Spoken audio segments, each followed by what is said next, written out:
can I ask you a question? Yeah.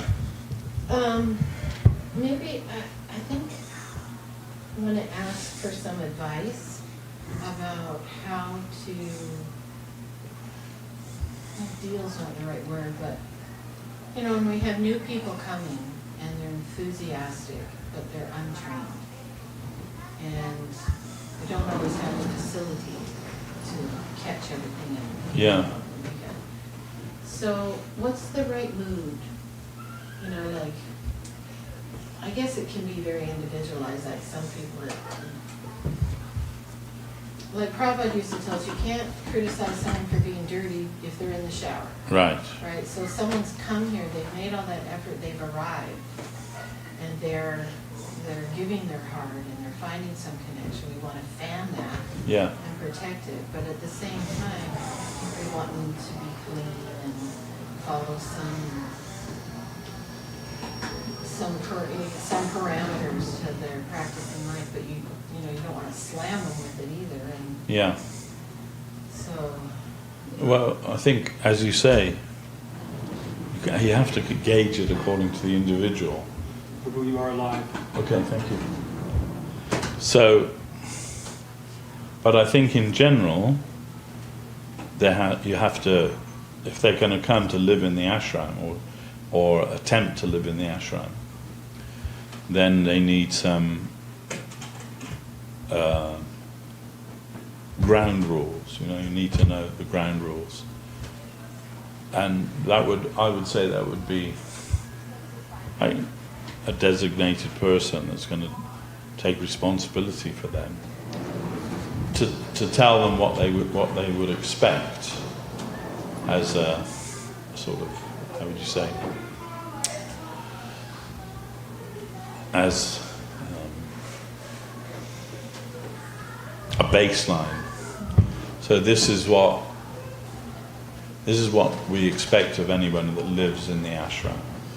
First of all, they have to follow the 4 regulative principles: no meat eating, no gambling, no intoxication, and what's the other one? Oh, illicit sex. Yeah. So, although we don't really perhaps stress that as much as other missions do, it is important, and especially if somebody's come to live in the ashram, for the peacefulness of the ashram, they have to realize that they're expected to follow those things whilst living in the ashram, and even if they're going outside, they shouldn't be going outside to do those things and then coming back. And I would say that it should be a trial. There should be a trial period, beginning with 3 days. Stay for 3 days and see how you like it. Because ashram life's not for everybody. Right. That it requires a certain mindset to live in an ashram, but it's also really good training for anybody, even if they're not going to live in the ashram forever. It's my experience is, and I'm sure you probably have similar experience, that those who have lived in an ashram, they fare much better in Krishna consciousness outside of the ashram, because it's just that you need to withdraw from the material world for a little while. Although when we joined the mission, that was kind of easy. You knew I've left everything behind now. I've come to live here, and this is my life now. But now, everyone's got a mobile phone. Everybody's got a laptop, and if you were to say to them, you have to leave those also. Oh, forget that. I'm not doing that, isn't it? So everyone. It's almost, in a way, a difficult thing. I mean, there are some ashrams where they just say that: no mobile phone, no personal computer, and and some people say, yeah, okay. Especially if they know then it's only for like a short period of time. Because, you know, they say, there's a saying that that an idle mind is a devil's workshop. So I say that idle mind and a good broadband connection, that's really the devil's workshop, you know, because, you know, we've never had this phenomenon before that that at the touch of, you know, you have a device in your pocket that you can connect with any kind of Maya that you can think of. Sure. There's no kids out there.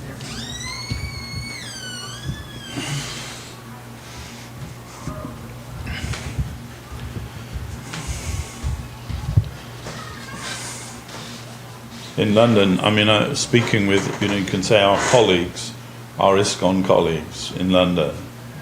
I was speaking with the temple president of one of the temples in London there, and when new people come, they have to sign an agreement. This is what I'm going to do, you know, or this is what I'm prepared to do, and it says things like, there's no guarantee you're going to get a bed. You may have to sleep on the floor, you know, like. You'll only be able to use a mobile phone or a personal computer if it's necessary for your service. Because it's a universal problem.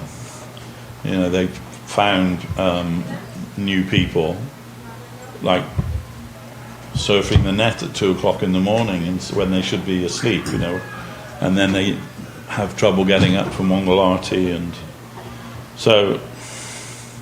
And you know, you're not searching after Krishna consciousness at 2 o'clock in the morning. That's kind of obvious. So, I think it's necessary to explain to new people that really the onus is on them if they want to get some real experience of the life of Krishna consciousness. Then they have to, at least for the time being, or while they're in the temple, they have to leave their previous life behind. And we need to check with people. That when they come, they haven't got a family. They haven't got, you know, a girlfriend who's coming looking for them, or a boyfriend that's coming looking for them, or, you know, that they're not being chased by the police, or they don't have, you know, some outrageous amount of debt that they're trying to hide from or run away from.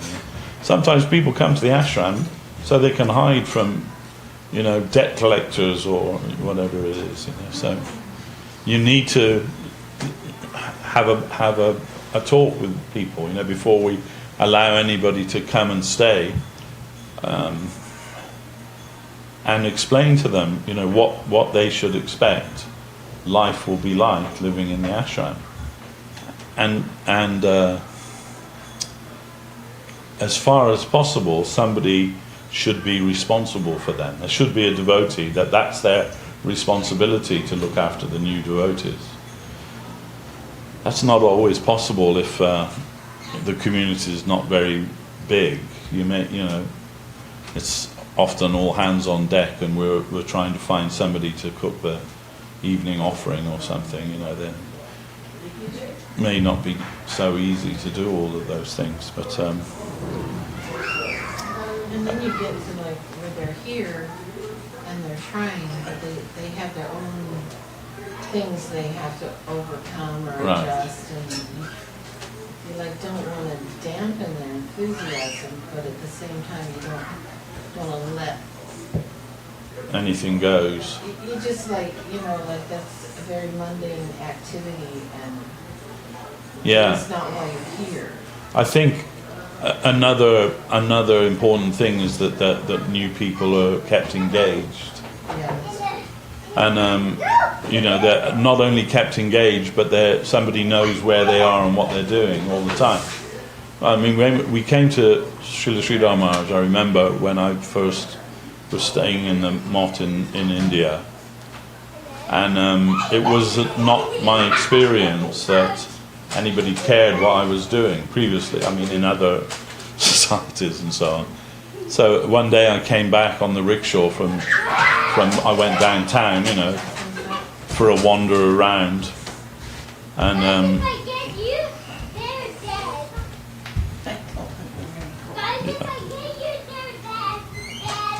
so it's okay. And when I came back, Hari Charanpuru was one of the senior brahmacharis there. He, like, more or less dragged me off the rickshaw as I rode back. Where have you been? Oh, I went down the town, you know, do this, do that. Why didn't you tell anyone where you were going? And it hadn't even occurred to me. But he said, Guru Maharaj was worried about where you were and what you were doing, you know.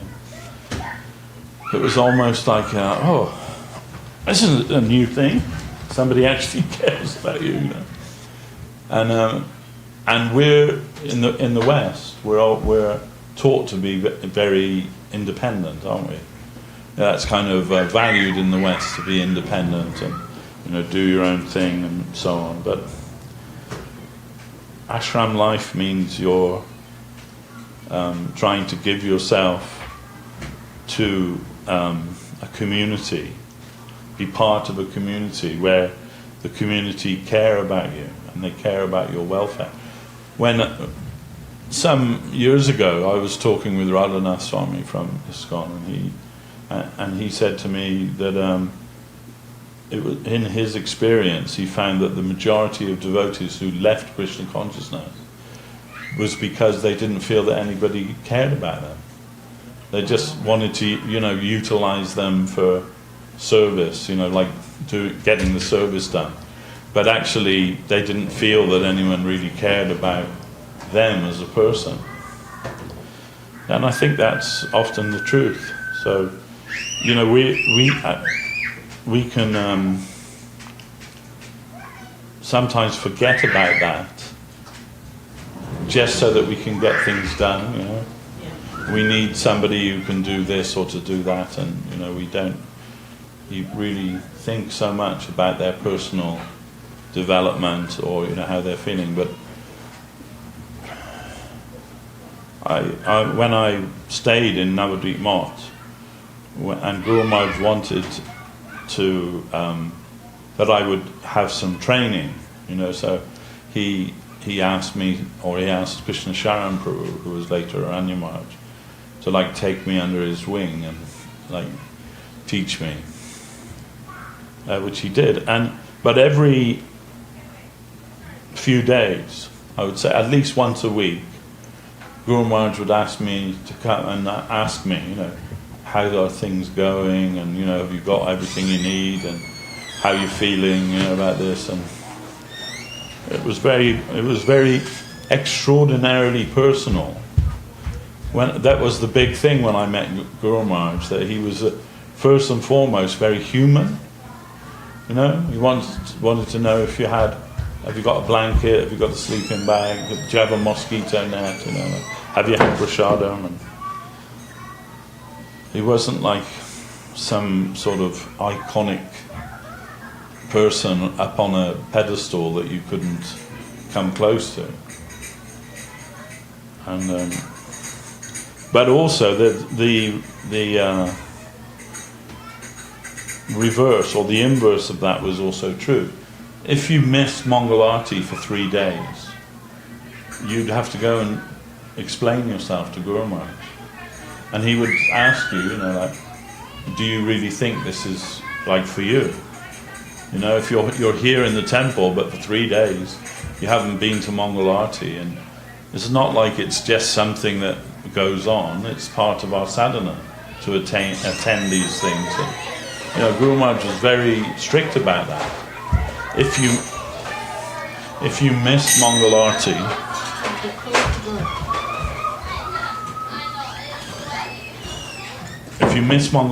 you didn't get breakfast. And if you, as I say, if you missed it for 3 days, you had to go and explain yourself to Guru Maharaj. But it wasn't like punitive. It wasn't he wanted to punish you or anything like that. He wanted you to think, is this really what you want for your life? Do you want to live in a temple? Do you want to practice sadhana bhakti? Are you ready for it? You may not be ready for it. And I say it's not for everybody living in the ashram, but it is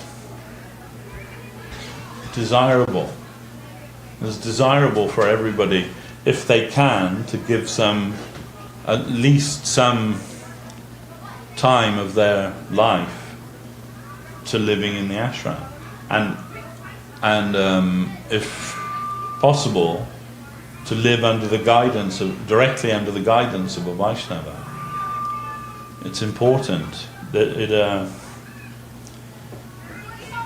that's the ancient system. You live with your guru, and your guru trains you. When I remember there was one sannyasi, and when he came to Guru Maharaj, his name was Venkata Brahmachari, and Guru Maharaj gave him sannyas. He became Bhakti Vigyan Bharati Maharaj, and he was previously a Gurukul teacher in Mayapur, and so he was asking Guru Maharaj, what service do you want me to do? I have experience as a Gurukul teacher. Do you want me to set up a Gurukul for you here? And Guru Maharaj's reply to him was, I don't consider that to be devotional service, and which he found a bit shocking at the time, I think. But Guru Maharaj said, Gurukul means studying under the Guru. It's not just like an alternative school system. To be really Gurukul, so that Guru Maharaj would try to teach us personally or through his senior disciples. Quite often in India, you find that the families can't support their children; they're very poor, so that they may give their children, especially boys, to the temple. They know that they'll be fed, they'll be looked after, they'll get an education, and they're in a holy environment. So that happened when I was there. There were two brothers, and Guru Maharaj, they gave these two boys, they were only about 10. One was 8, the other was 10, but they couldn't afford to look after them at home. So they gave them to the temple, and they were lovely boys. And Guru Maharaj was very careful that they weren't exploited in any way. That they were cared for, and their parents would come and visit them on the weekends and things like that. But they're nice lads. I think the dynamic of ashram life in India and its equivalent in the West is not the same. It's different. Has to be different because it is part of the ancient Indian culture. So it's still a recognizable system for looking after children and for all of those things. But here in the West, it's a little bit different. But as far as when new people come, my suggestion would be, we have in London, at least, especially in the East London Temple, which is a tiny temple. We built another floor on the temple there, and which provided us 2 new bedrooms, so 4 more bed spaces. Even now, we still don't really have if someone else came and said they wanted to join the ashram, we'd have to make some adjustments to accommodate them. So that's always been a problem with our Green Street Mall. Not so much in West London, but even there they have trouble there accommodating everybody sometimes. But so when people say, "Oh, can I come and stay for a week?"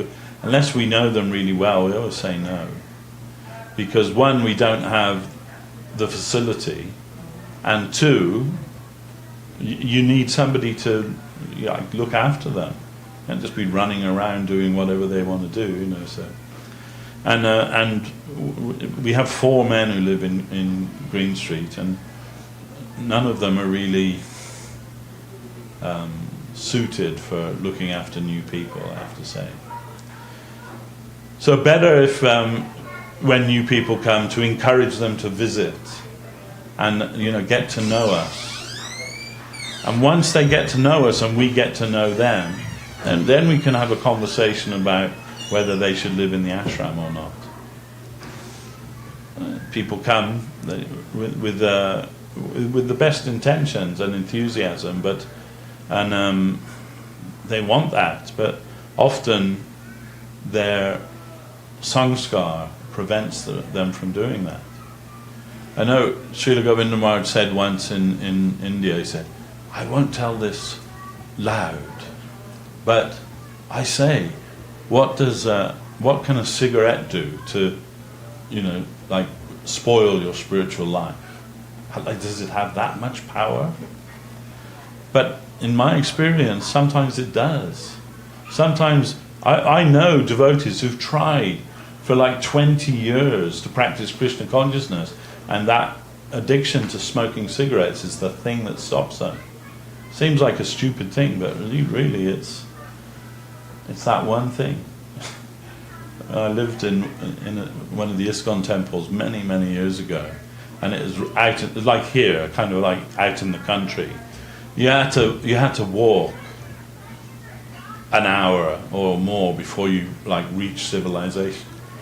And I remember one young man who was there, and I heard him in the toilet. He's throwing up. And I said, "What happened?" And he said, "I really needed to smoke, but I didn't have anything, so I just got some grass and rolled it up in some and I was smoking. Made me sick, but he just had to go through the motion of doing it. So, it's very easy to become addicted to the things of the material world. And substance abuse is a very difficult thing to deal with if you want to practice Krishna consciousness.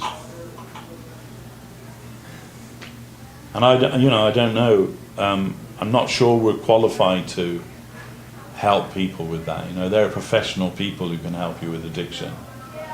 I think it's better to do that. I'll tell you. We had this one devotee. I'd say devotee. He was initiated actually by Srila Gurudev, and he came there and to the temple, but he had some mental illness. Excuse me. And as long as he took his medication, he was fine. But then one devotee said to him, "Oh, you don't need to take that. Just chant Hare Krishna. Everything will be fine. You don't need to take any of that medication or any of that. So he stopped taking his medication. Within 2 days, he was standing in Srila Govinda Maharaj's room over Gurudev with a knife in his hand. And the alarm bell should have rang much sooner than that when he was introduced as being he was called Three Knives. That was his nickname. So somebody should have thought, okay. So yeah, we know that chanting Hare Krishna is the panacea for everything, but we're not qualified to interfere with people's addiction problems, or we can't say, "Oh, just chant Hare Krishna and everything will be fine. You won't need to take any medication again." Or would you say that if somebody broke their leg or something? That's right. Don't need to go to the hospital. Just chant Hare Krishna. It'll heal itself. It'll be fine. Yeah, you wouldn't do that, would you? So mental illness is just another something that needs to be treated by a professional. So it was really important to try and find out all those things as soon as possible. Have a conversation with people if they're showing that they want to live in the ashram, take up Krishna consciousness and live a spiritual life. Have that conversation with them, Not in a punitive way or anything, but if we want to be their friend, if we want to help them, we need to know like what's going on with you, you know, in your life. And let's face it, most of us who came to Krishna consciousness, we had something wrong with us. You have to be a little bit crazy to come to Krishna consciousness. For goodness sake, we're telling people that God is a little blue boy that plays a flute.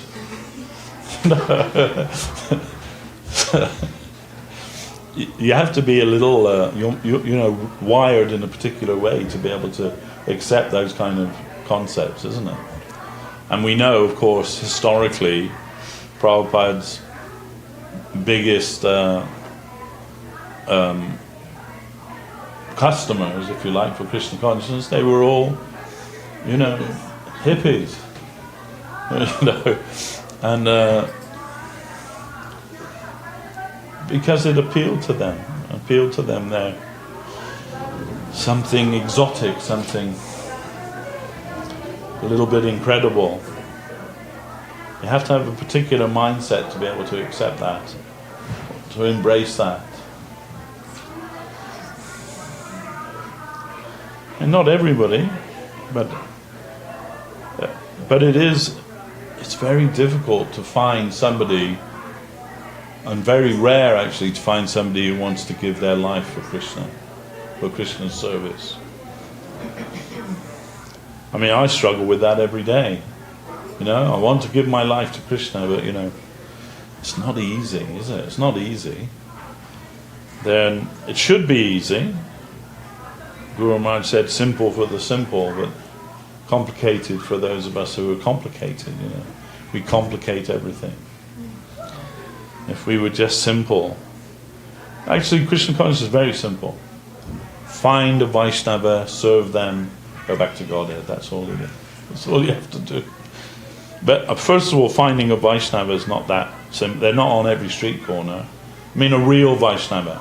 We can say we're all aspiring for Vaishnava, to be Vaishnavas, but a real 100% sold out devotee of Krishna, you don't find them everywhere. In fact, it's very rare to find that kind of devotee. It's amazing that in the last 40 plus years we had connection with 3 such devotees, with Srila Prabhupada, with Srila Maharaj, and with Srila Gurudev. But let's be honest, you won't find those kind of devotees anymore. I really believe that, however well-meaning and sincere the devotees of today may be, they're not of that kind of caliber. And if you've actually had association of those kind of devotees, you can see that. Easily you can see that. So, but that doesn't mean that it's all over, We can't practice Krishna consciousness. So try and find. Guru Maharaj says we should be eager to find devotees who are more advanced than we are. And if we think that there isn't anybody more advanced than we are, then we're in a really bad situation. Because we should want that. If you have to think like, I'm as good as it gets, then you're really in trouble, aren't you? No, we want to find those devotees who are leading a pure and holy life and trying. It's not a disqualification. But Srila Maharaj does say there are 3 kinds of guru: the Kanishta-adhikari and Madhyamadhikari and Uttamadhikari. So the Kanishta-adhikari Guru Maharaj gives the example, 2 feet here, but looking there, with eyes fixed on the spiritual world and telling, let's all go there. They can be guru, that devotee can be guru. Let's all go there, come on, let's go there. Then the Madhyamadhikari devotee, 1 foot here, 1 foot there, and helping to take us there. And then of course Uttamadhikari Guru, fully situated there and extending his help to us down here. But also Uttamadhikari has to accept the the position of a Madhyamadikari to be able to preach. Otherwise, Uttamadikari thinks everything's okay because he can see Krishna's hands behind everything. He doesn't differentiate, oh, there's Krishna and there's Maya. It's all Krishna to the topmost devotee. Then whatever's happening in the world, that's Krishna's part of Krishna's plan. Everything's perfect, nothing to do. In that way, kind of similar to the Kanishta Adhikari, that means they're like the rank beginner. They're thinking, oh yeah, that's me and Krishna, and my devotion to Krishna, it's the best. Those other devotees, they're also trying, but it's between me and Krishna. So they're happy. They don't have any problem. But in Uttamadikari, the middle class devotee. Did you turn this off? No.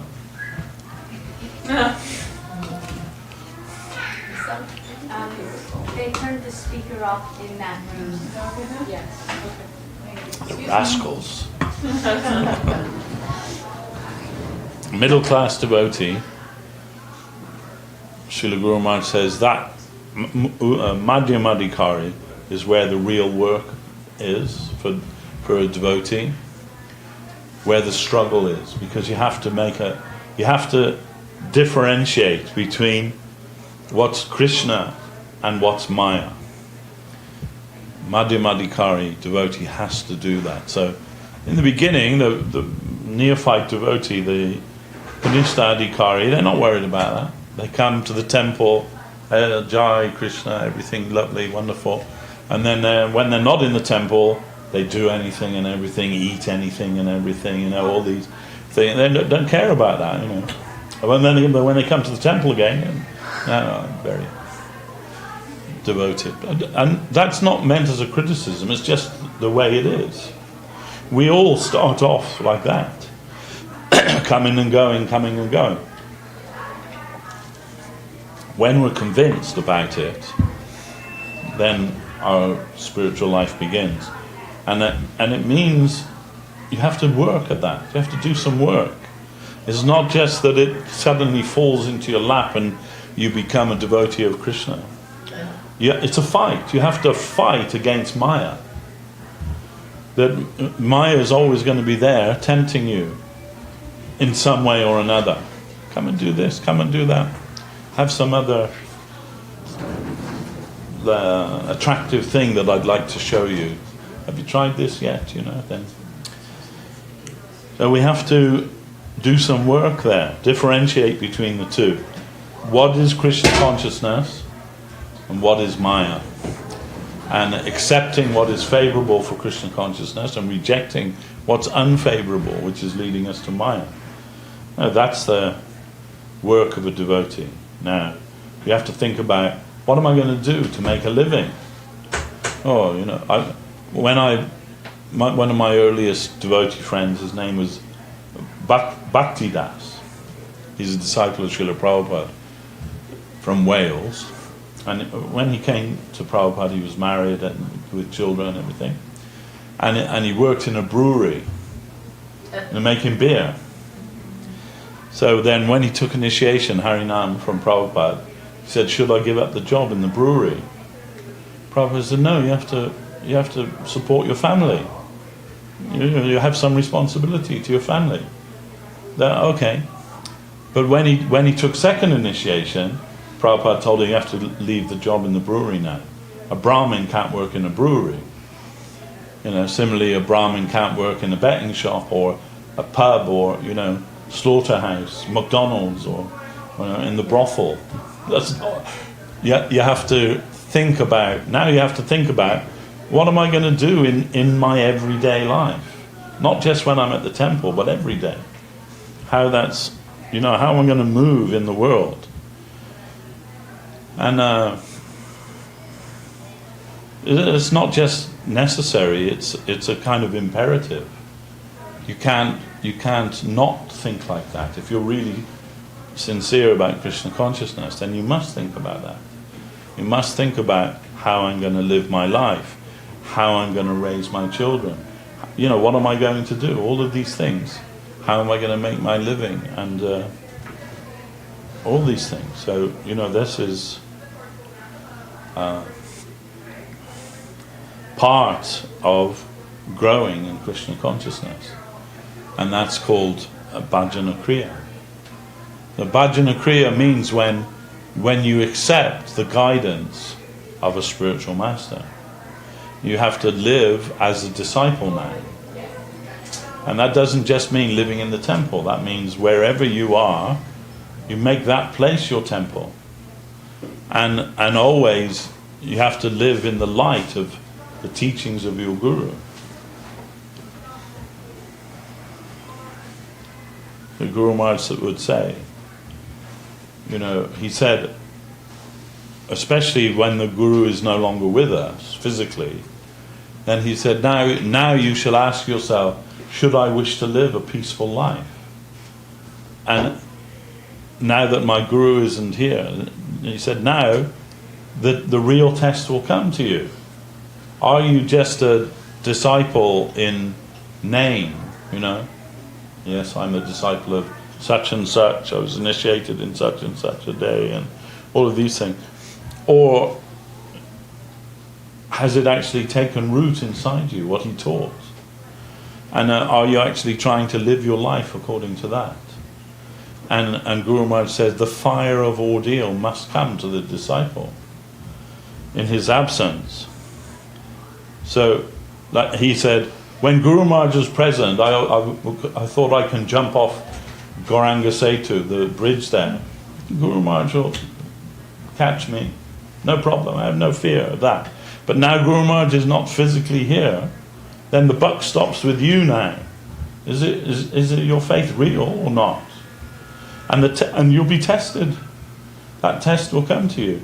And Guru Maharaj give the example of a swordsmith. When they make a sword, they have to, first of all, they have to beat the metal. Then they have to first heat the metal, and then beat the metal, and then plunge it into the cold water. And they do this again and again and again, until that blade becomes forged and unbreakable. The best sword, if you like, is the one that's gone into the fire the most. So he said for the disciple, he must go through the fire of ordeal. And not everyone will pass the test. But those that do will come out the other side forged like steel. There won't be anyone who can break their faith or damage their resolve to practice Krishna consciousness. And that's also part of our life as sadhakas. We live our life with our guru, and then we have to live our life without our guru. I mean, the guru may always be with us, but everyone knows it's different to when you could actually go to him and say, this is my position, tell me what to do. But if you're attentive, and as I mentioned in my talk yesterday, we had over 25 years association of Srila Govinda Maharaj. And so one time somebody said to me, if the Guru says it's a snake, it's a snake, even if you're seeing it's a rope, right? And if you say it's a snake and he says no, it's a rope, it's a rope. And they said, like, what about that? And I said, my reply was, my Guru Maharaj taught me to tell the difference between a snake and a rope a long time ago. Surely we learned something from our Guru. What is real, what is false, what is bhakti, what is maya, all these things. He showed us every single day.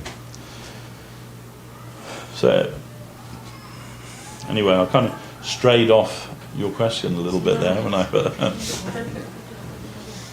But yeah, I would say that you need to have some kind of, in the ashram, a policy of how to deal with new people, and especially new people who want to stay.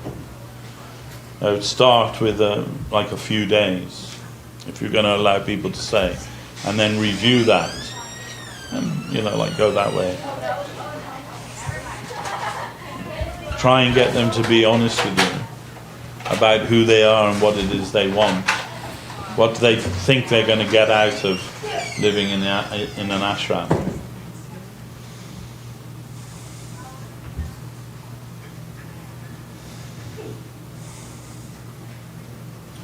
And the trouble is, devotees, they believe everybody.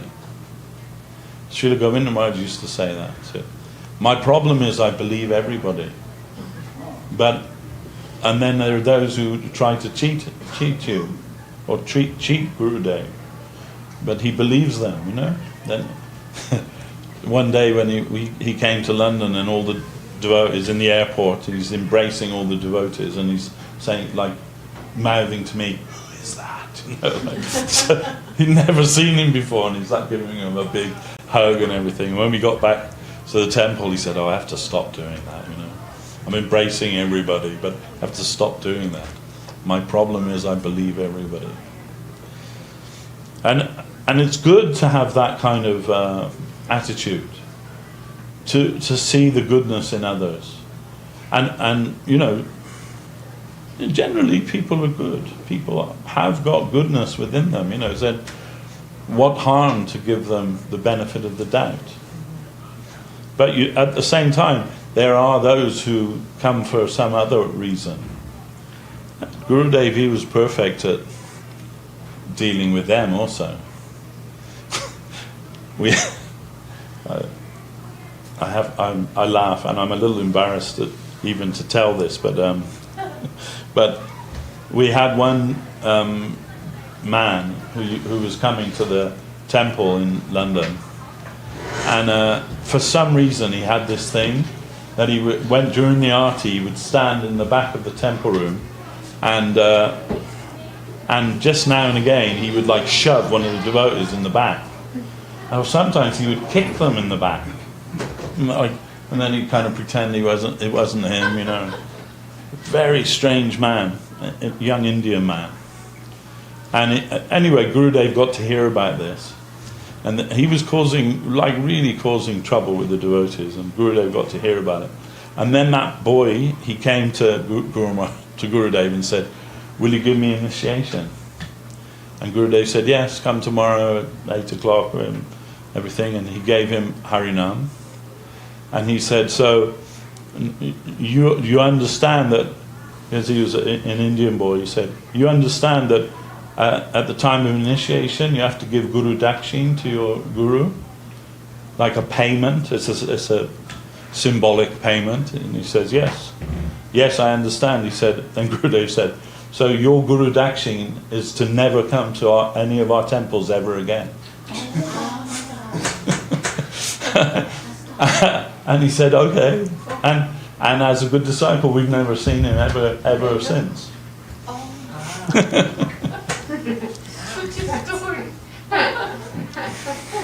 Which is beautiful because he's following his gurus. Exactly, yeah. Yeah. That's very That's beautiful. Perfect harmony. Yeah. I don't know how to formulate the question, but now that I'm going to talk about myself, I'm getting older. You're not. But I felt I miss the enthusiasm that I used to have to go out, to preach. Yeah. Also, we have body impediments and like that, but Tell me. how can we counteract that? Well, I'm not sure you can actually, honestly, I mean, if I gave you a list of all the things that are wrong with me now, sometimes I don't even know how to get out of bed in the morning, to be honest. But that's just one of the things of getting old, isn't it? Getting older, and I didn't look after myself when I was younger. Because when I was in my 20s, and it was, exercising and all that was kind of frowned upon in the devotional community. That's Maya, Doing sports or doing anything, was looked on as Maya. And I think that's a big mistake. I think it's very important that you look at, when you're young, you look after your health and your body. And Srila Sridhar Maharaj, for a Bengali, he was very tall. He was like 6'2", and most Bengalis are very short men. And Guru Maharaj, sometimes he would say, "Look how straight my back is." And when he would walk, he said, "This is because all my life I did yoga asanas. So up until the day I took sannyas, I did yoga asanas every day, and this is the result." So yoga is very good, but also you have to be careful with yoga, because some people really get into having the yoga body, all of that. When I was younger, I'm still young, but when I was younger, and I lived in the ISKCON temple in central London, and a few of us, we used to sneak out and go to the Shivananda ashram to learn yoga asanas. And they were very good, We chose them because Srila Prabhupada said that Shivananda, he was a proper yogi. Not just like down the community centre on a Wednesday night with middle-aged women in their leotards, but like proper yoga they're teaching there, asanas and pranayam and all the other things that go along with it.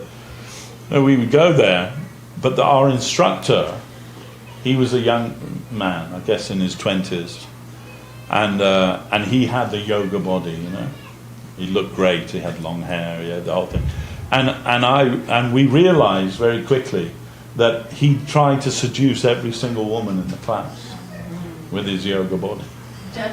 So it is something you have to be careful about, because it can encourage you to be just on the bodily platform, making your body perfect, and making the body perfect is always about, especially for men, is a sexual thing, making them attractive to the opposite sex, or even the same sex nowadays, but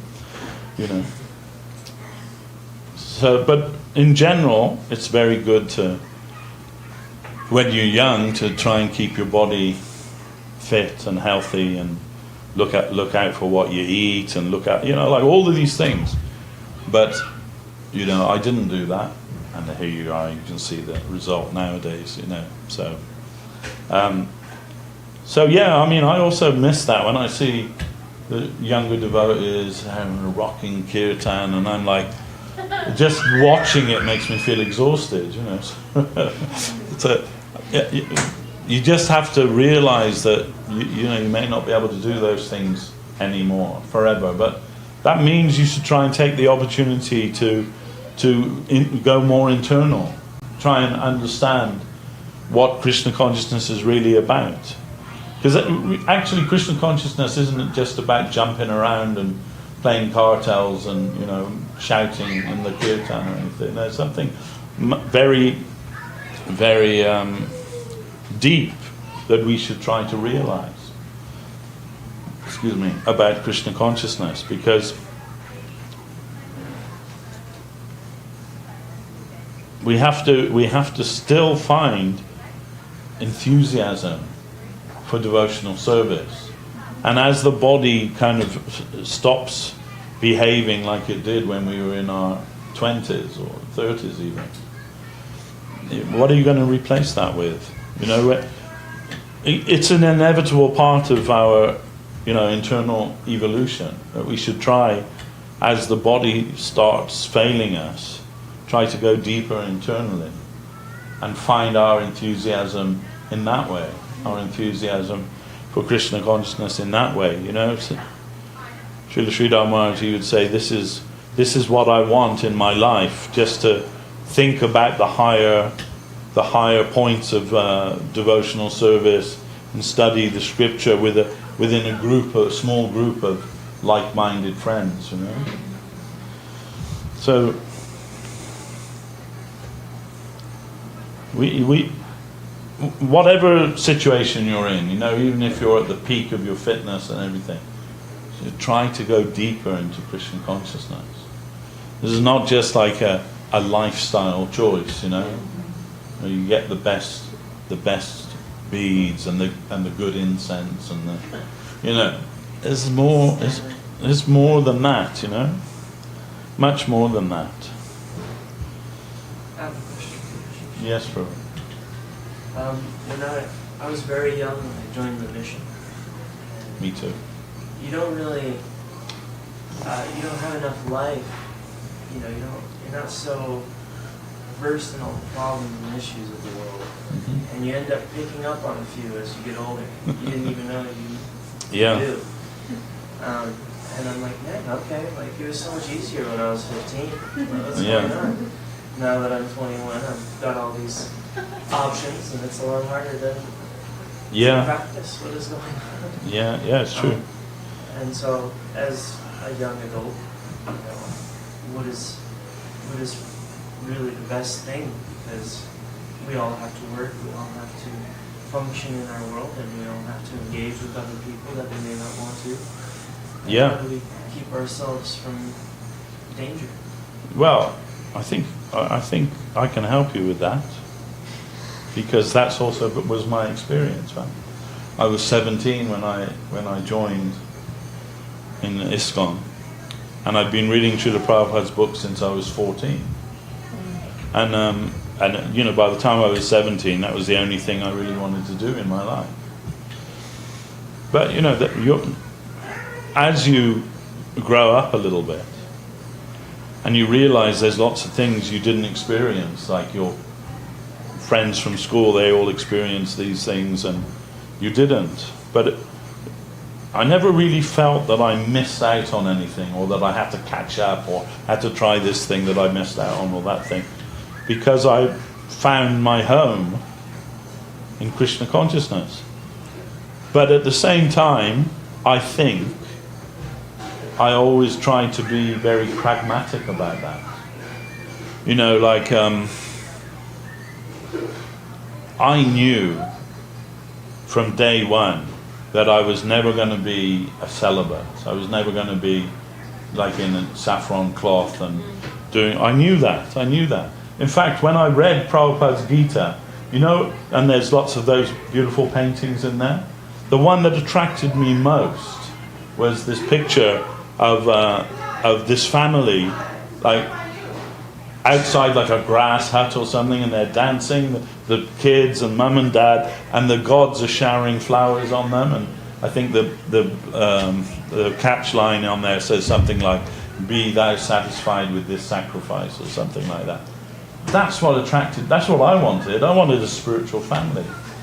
I really wanted that, and actually they did try to make me wear saffron cloth and do all those things in ISKCON, but I never felt comfortable doing that. I felt like I was a liar, you know. It never occurred to me that I wouldn't get married.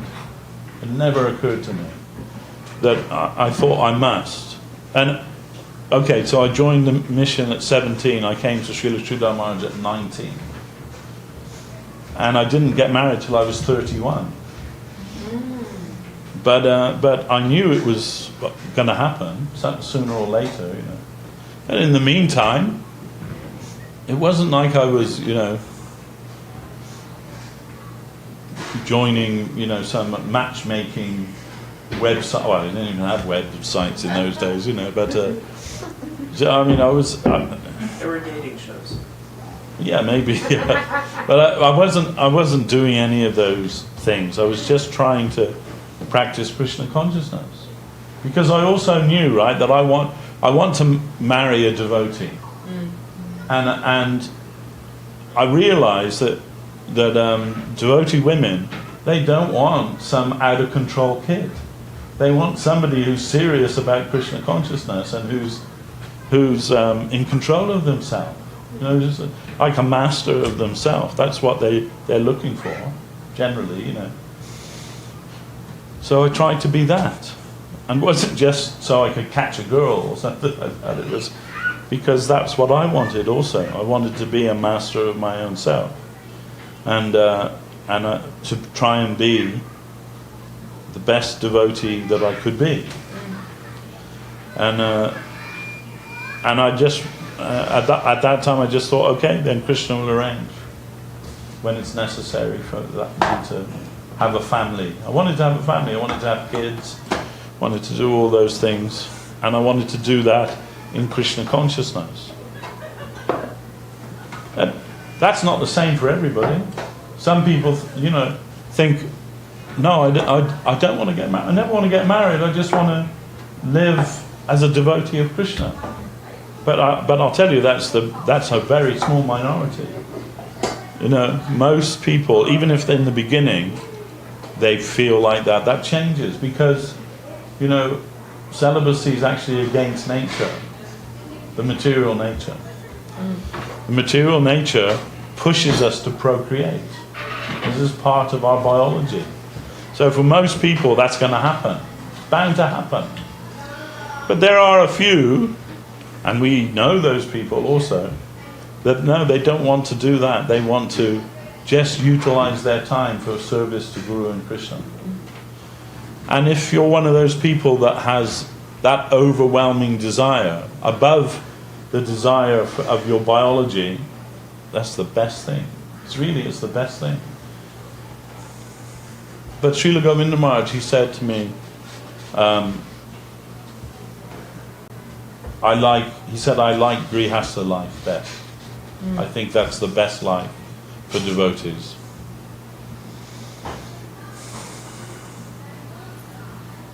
But he also said, but I don't like it when devotees become grihastas before they get married.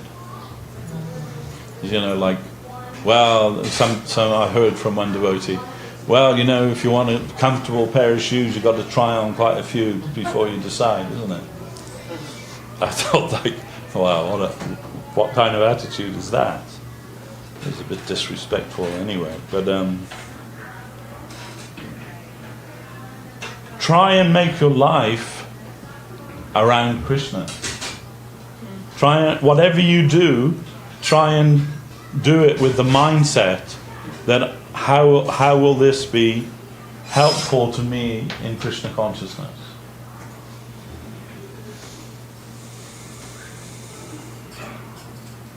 My first wife, she sadly died, but her brother was the financial director for Europe for GlaxoSmithKline, big drug company. Maybe the biggest drug company in the world, I don't know, but big. He was the financial director of that.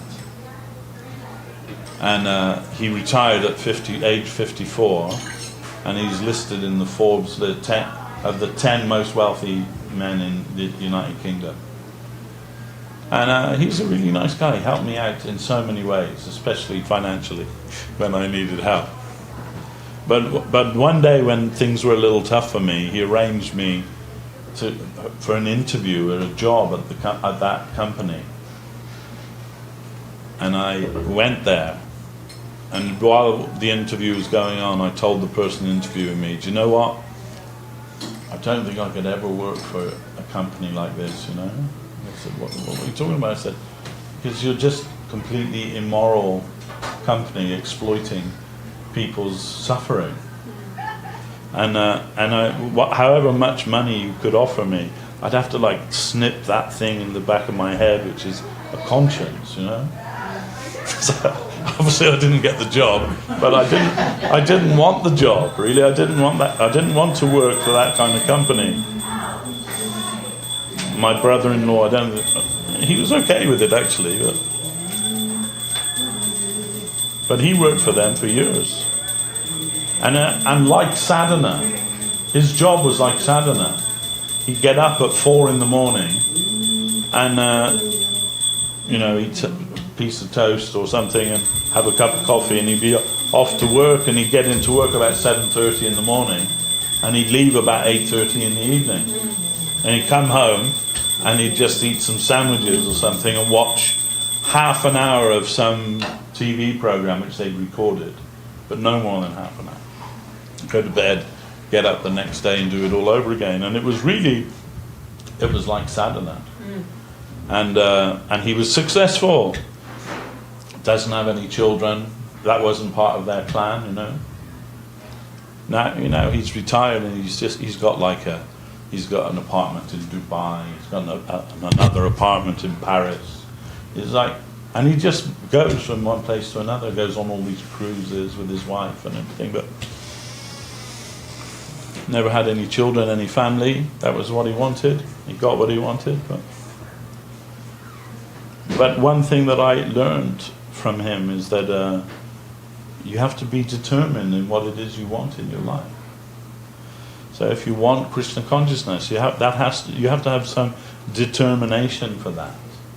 That you're not going to let anything else divert you from that goal. And if you're thoughtful, you can mold your life so that you can practice Krishna consciousness.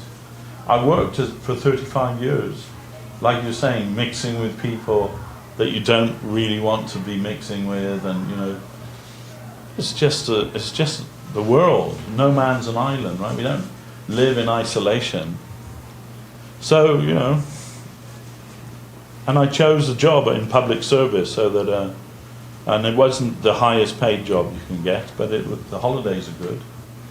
So at the beginning of each year, I'd go through the Vaishnava calendar and I'd mark off all the days I need to take off during the year, you know, and then book them all up straight away once the new Vaishnava calendar came out. Oh, that one's on a Sunday this year. Okay, I don't need to take that one off.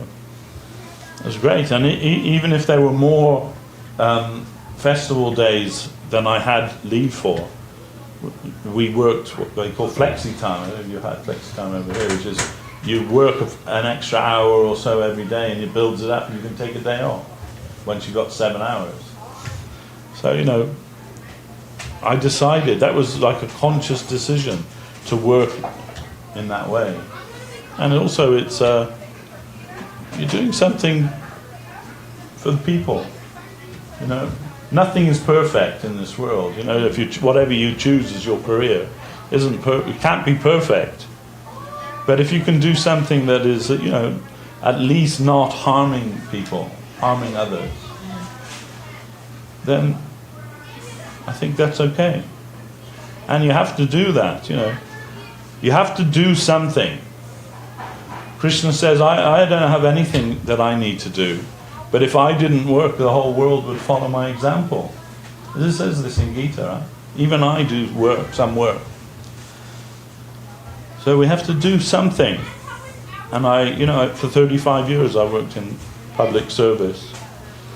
And then I decided, it's enough now.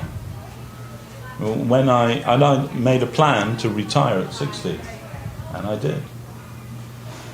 And previously, I had money, but I never had any time to do anything. You know, devotees would invite me, come for the go. Can't get time off work, you know. So, but now I have loads of time. I haven't got any money anymore. But of the two, I actually prefer to have time and not any money, you know. I say not any money, we have enough to get by. But you have to think in a conscious way, part of Krishna consciousness. What am I going to do with my life? How can I utilize my life so that it's always going towards Krishna?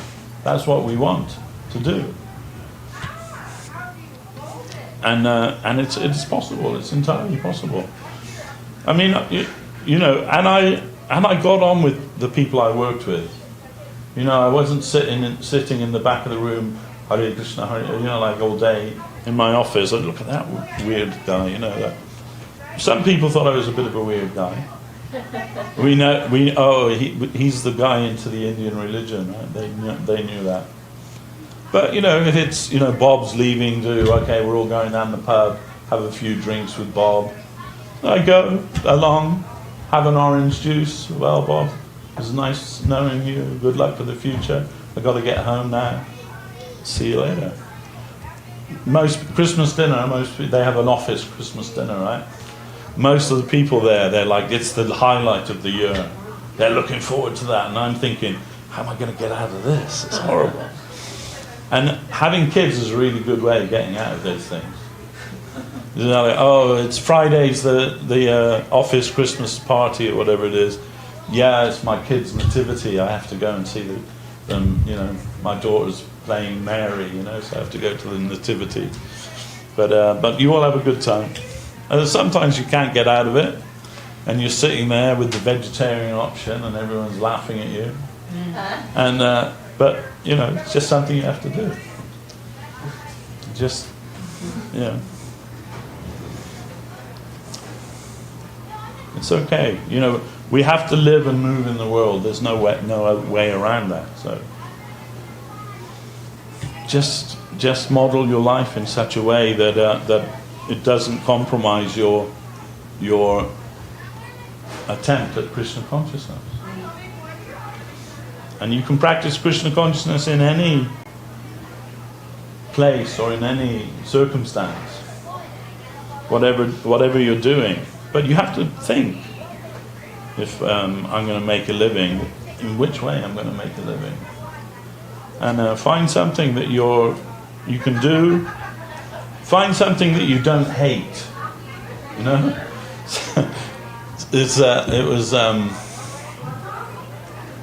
I went for a job once at an architect firm in London. The company is called Ovarup, and that's the name of this architect. Built many iconic buildings in London. And his philosophy was, if you find something that you love as your work, then it's not work. Then and that's a great philosophy, but you know, for most of us, that's a bit of a difficult ideal to reach. I mean, unless you're Paul McCartney or something, you know, wakes up every day, lovely.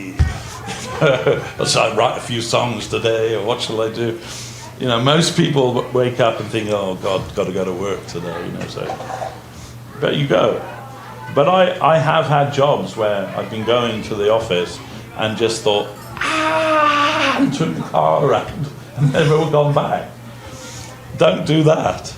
Get something that you don't feel like screaming every time you go there. You know, find something that you can do and is not hell. And then in your spare time, practice Krishna consciousness. In your lunch break, go to the park, chant, or you know, like whatever manages you. You can manage in that, you know. But you have to think how you're going to lead your life, and you have to think about who you're going to allow into your life also. Because association isn't just about people, it's about ideas. You know, not just who we associate with, but what we associate with. What we allow to come into our consciousness. That's important too. And you know, now, with the internet and everything, you can fill your consciousness with all kinds of rubbish. So in a way, you have to have more self-discipline than we ever had before, because you can be, I mean, with the internet, and now you've got what, like 400 cable TV channels, you know, like when I was a kid you had 4 channels, that was it, right?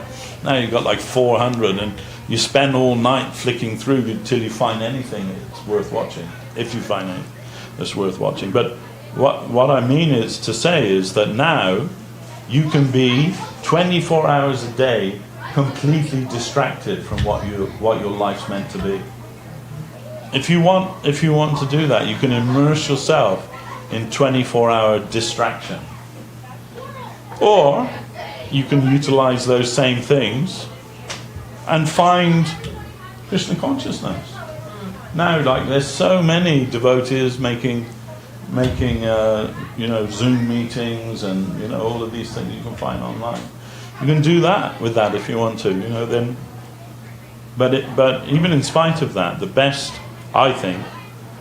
association is actual association with the devotees.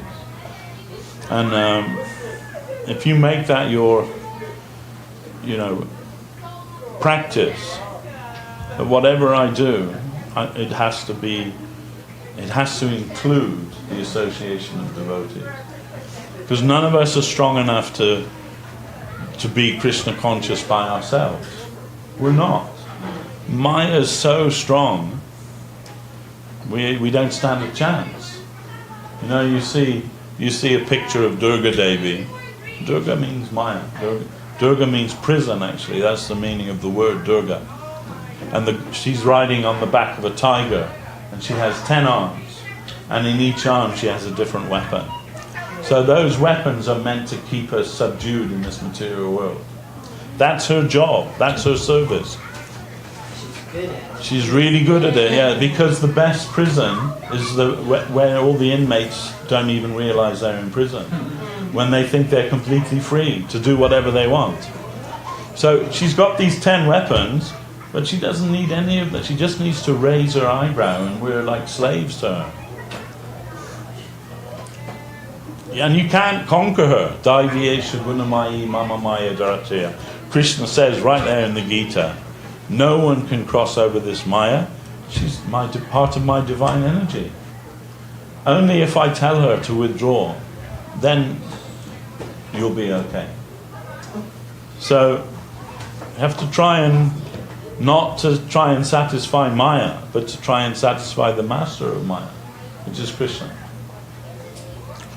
In London we have so many Hindu people who come to our temple. They want to satisfy Maya. Durga Puja, because they're mainly Bengalis that come to our temple, and Durga Puja is like the big thing for the year, the Durga Puja. And that's what they think. They think if we satisfy her, she'll give us everything we want. You know, she'll like take it easy on us, give us a good life. Bengali people, they can't leave that. Even if they try to practice Krishna consciousness, they can't leave it. But I understand that. That's culture, right? That's part of their culture. Like, you know, we're Vaishnavas, or aspiring to be Vaishnavas, but my family and my kids and that, we always put a tree up at Christmas and have a big nut roast or something, you know, and do a Christmas thing. It's part of what I grew up with, part of my culture. It's not my religion, though, you know. There's a lot of Bengali people are like that, but they can't tell the difference between culture and religion. And that's an important thing. Anyhow, I went to Bhaktivedanta Manor, and they said, "Oh, all the Indian people who come here, they're all Gujaratis." So we don't have any Bengali devotees or Bengali people come here. They all go to your temple. This is true, actually. We have a lot of, mainly our congregation of Bengali or Bangladeshi. Yes, please. Yes, please. So, oh, look at that. That's fast. Really fast, yeah. Thank you.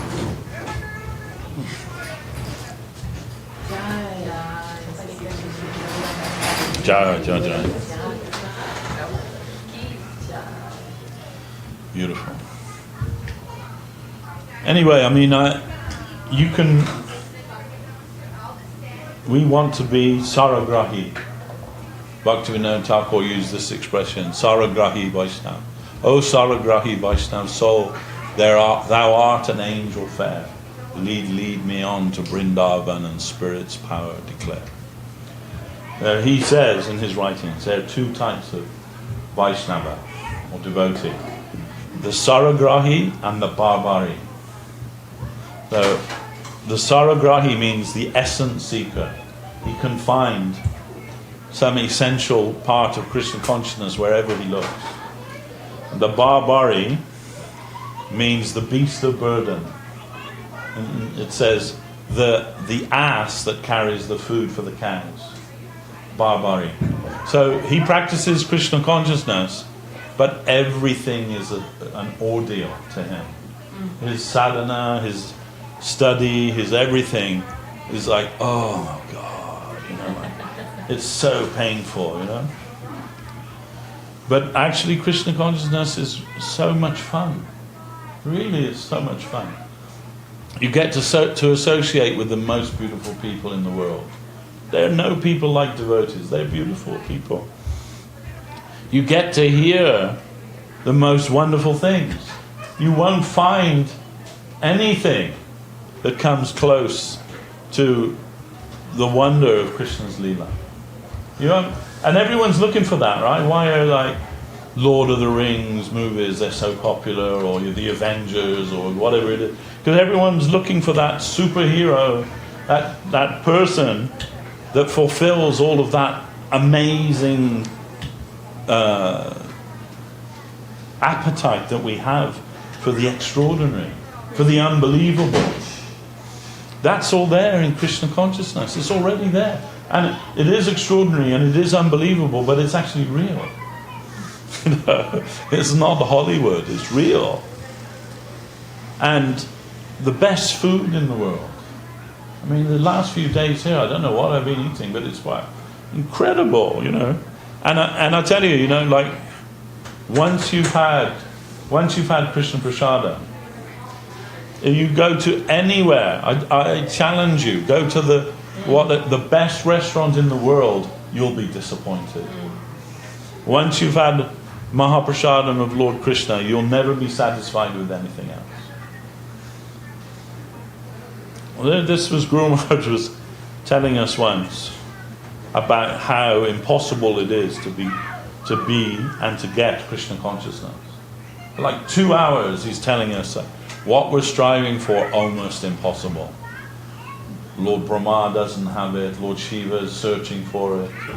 The Vedas are apologizing to Krishna. It's our job to give it to we couldn't give that. What it actually is, we're sorry, we couldn't do it. All of these things that Guru Maharaj is telling, like, it's impossible. Almost entirely impossible. And like after 2 hours, we're all just sitting there, just like feeling completely hopeless.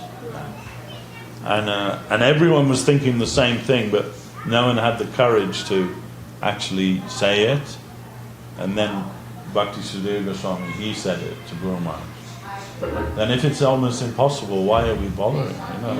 Why are we, with so much effort, why bothering? But you're saying it's almost impossible.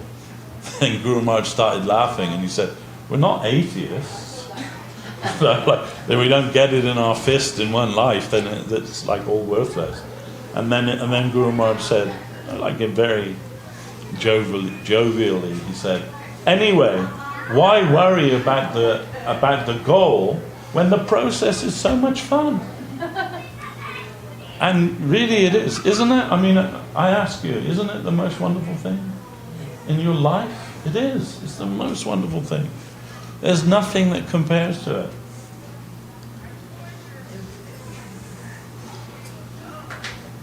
But it is, sometimes it's a struggle, sometimes it's a little hard. But underneath all that, there's the prospect of some incredible sweetness. And now and again we get a glimpse of that sweetness. And that's enough to keep us going.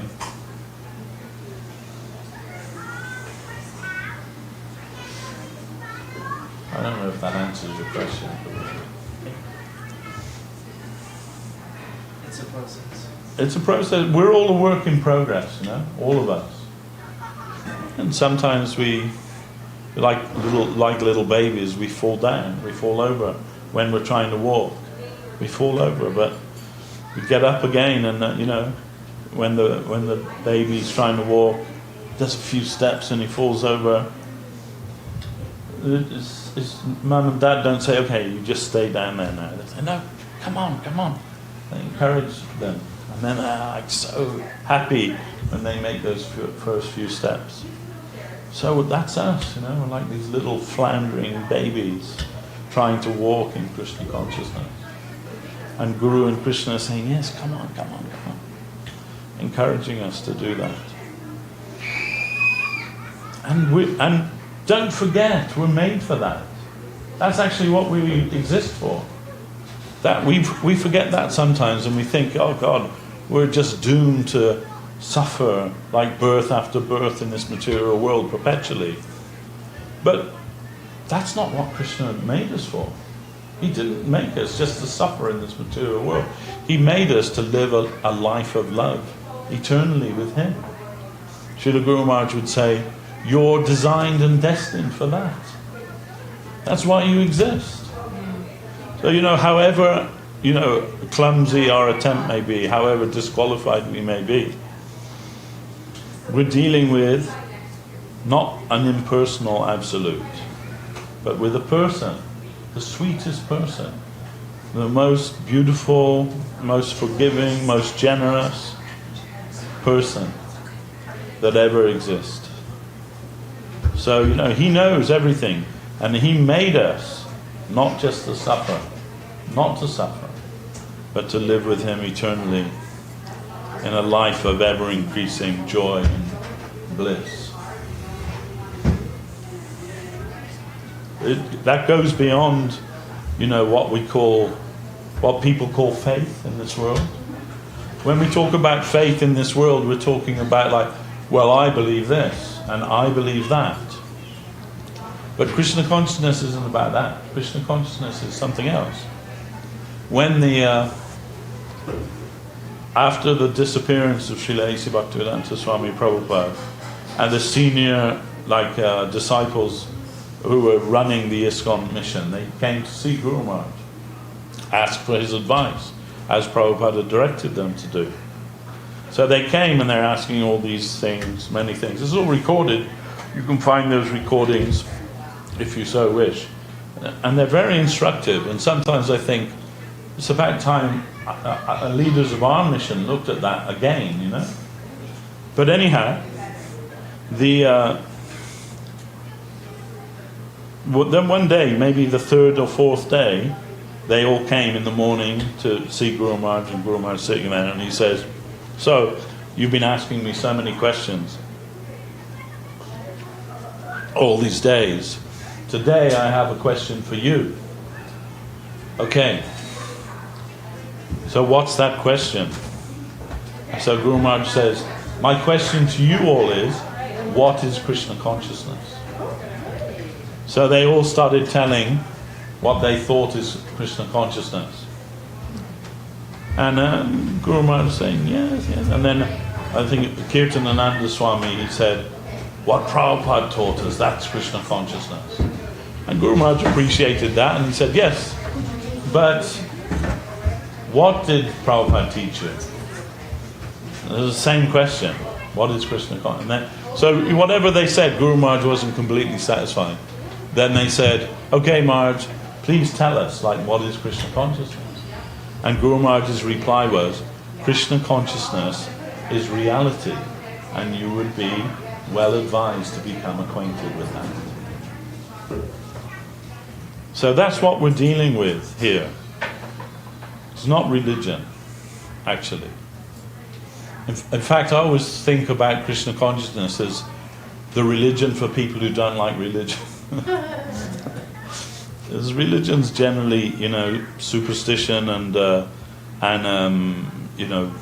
customs, rituals, and all of those things have some place. But beyond all of that, Krishna consciousness is something else. Krishna consciousness is reality. And what did Guru Maharaj say? That people say sometimes, wake up to the harsh reality of life. Why don't you? But Guru Maharaj didn't say that. Guru Maharaj said, reality's dancing. What do you think about that? Then, so search for Sri Krishna, reality the beautiful. In Guru Maharaj's conception, reality is beautiful. And that's something we can't avoid. We can't avoid reality, actually. We can for a while. We can, become diverted, become distracted, and, run around looking for all kinds of, amusement park distractions. That's where you go, right? You go to Disneyland and you go on all the rides and you do all the things, and you have a great time. But at the back of your mind, it's all not real. It's not real. And anyway, that's what people do, right? They don't understand what life is. So their friend's boy is terminally ill. So they think, what's the best thing we can do for them? We can all chip in some money and take him to Disneyland. He'll love that before he dies, right? Go to Disneyland, enjoy all the rides, everything.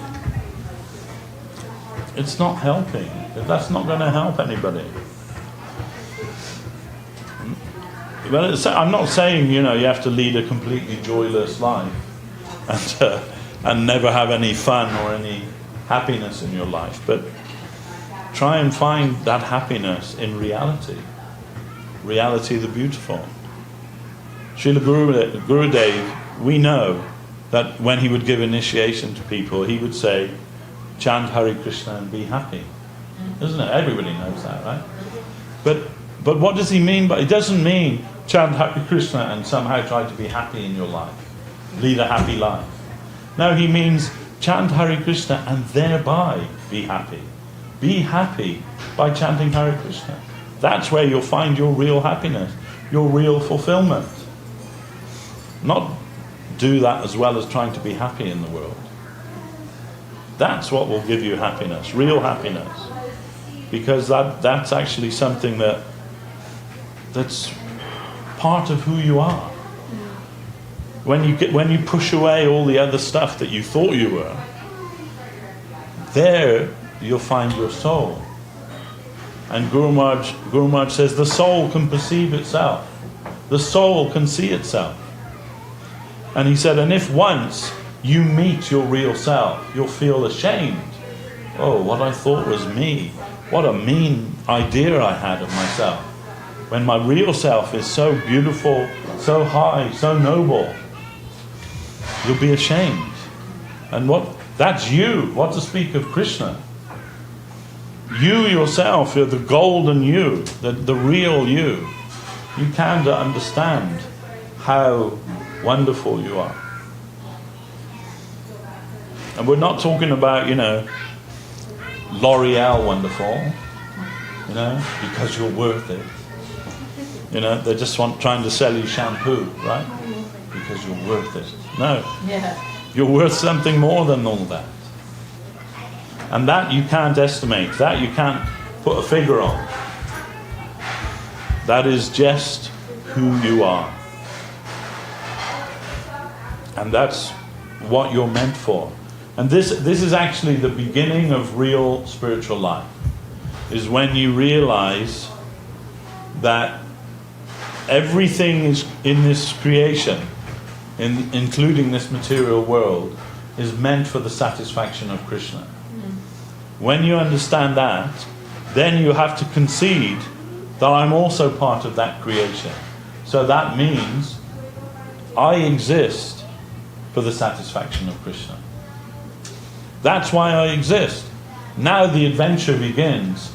In which way am I meant to satisfy Krishna? How can I satisfy Krishna? That's what Krishna consciousness was all about. That expedition, that journey, that adventure to find out what your actual purpose in life is. And that's related with Krishna. How can I satisfy Krishna? You might think, I'm so small, I'm nothing. And I can't satisfy Krishna. But yes, you can. Otherwise you wouldn't exist. You're meant to satisfy Him. And once you find that, then you're in that dance of the universal dance, harmony dance with Krishna. You found your place. You found your reality. You found Krishna. Krishna, reality, the beautiful. And what is your relationship with Him? And that's always growing, always expanding, always developing towards perfection. So we're always talking about fulfilling our destiny, or finding our true potential. That's only really true in Krishna consciousness. You can only understand that in relation to Krishna, because everything else is illusion. Whatever you do, it's just an illusion. So, because when you die, you have nothing. You can't take anything with you. We know this. Then why make such a big song and dance about everything? Srila Bhaktisiddhanta Saraswati Thakur, he says, there's nothing you can do to prevent your karma. It's already written. How much you're going to enjoy, how much you're going to suffer in this life, it's already written. And there's nothing you can do to prevent that from happening. And conversely, there's nothing you can do to make that happen. You know, people say, right, oh, if you work hard, you can get everything you want in life, right? Often we're told that. It's simply not true. I know many people who work really hard in their life and still got nothing to show for it. This is not based on that. It's not based on how hard you work. That's a lie. It's coming to you. Your fortune and your suffering is already written. You won't be able to change that significantly. So Saraswati Thakur says, so don't waste your time trying to do that. Utilize your time for developing your relationship with Krishna. And that's beyond the karmic world. It's not touched. Swarup Damodar Goswami, he prays to Lord Chaitanya. Your non-evil producing grace, he says, he uses this statement. Your non-evil producing grace, or kindness. What does that mean? It sounds redundant, right? How can kindness be evil producing?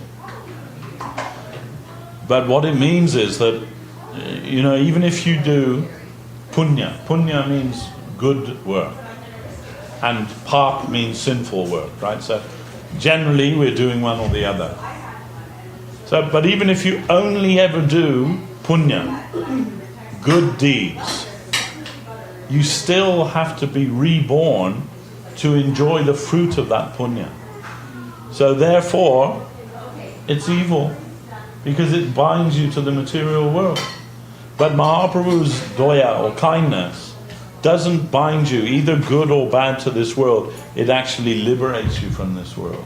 Takes you to another world, to the real world. Connects you with the plane of reality. So non-evil producing kindness.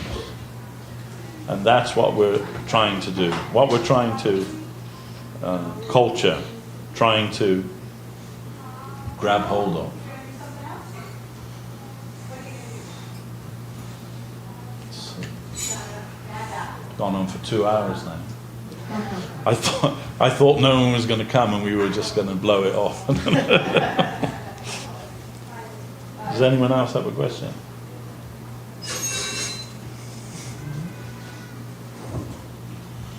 No? Okay. Then, shall we? Oh, yes. It says in the Bhagavatam, 3rd canto, I forgot the verse, but that we all come in first as Brahma. And I don't understand that. How's that possible? You first take birth as Brahma and then descend down into the worm. Yeah. It's a purport of Prabhupada. I don't, maybe you have heard some more about that? No?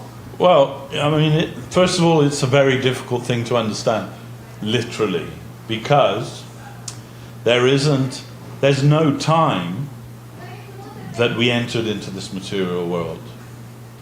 So we've been here from time immemorial. So what it means is that your first sojourn into this world, if you like. Again, we're treading in difficult waters because we're saying first. There wasn't a first time, actually, you know. That because before we enter into the material world, we're outside of time and space. Time and space is something that only exists here. So it isn't like 425 on the such and such year. Then that time, Devashis entered into the material world for the first time, and look, he's 4 heads, and he's Lord Brahma. No, what it means is that that we may be in a state of near enlightenment when we come into the world.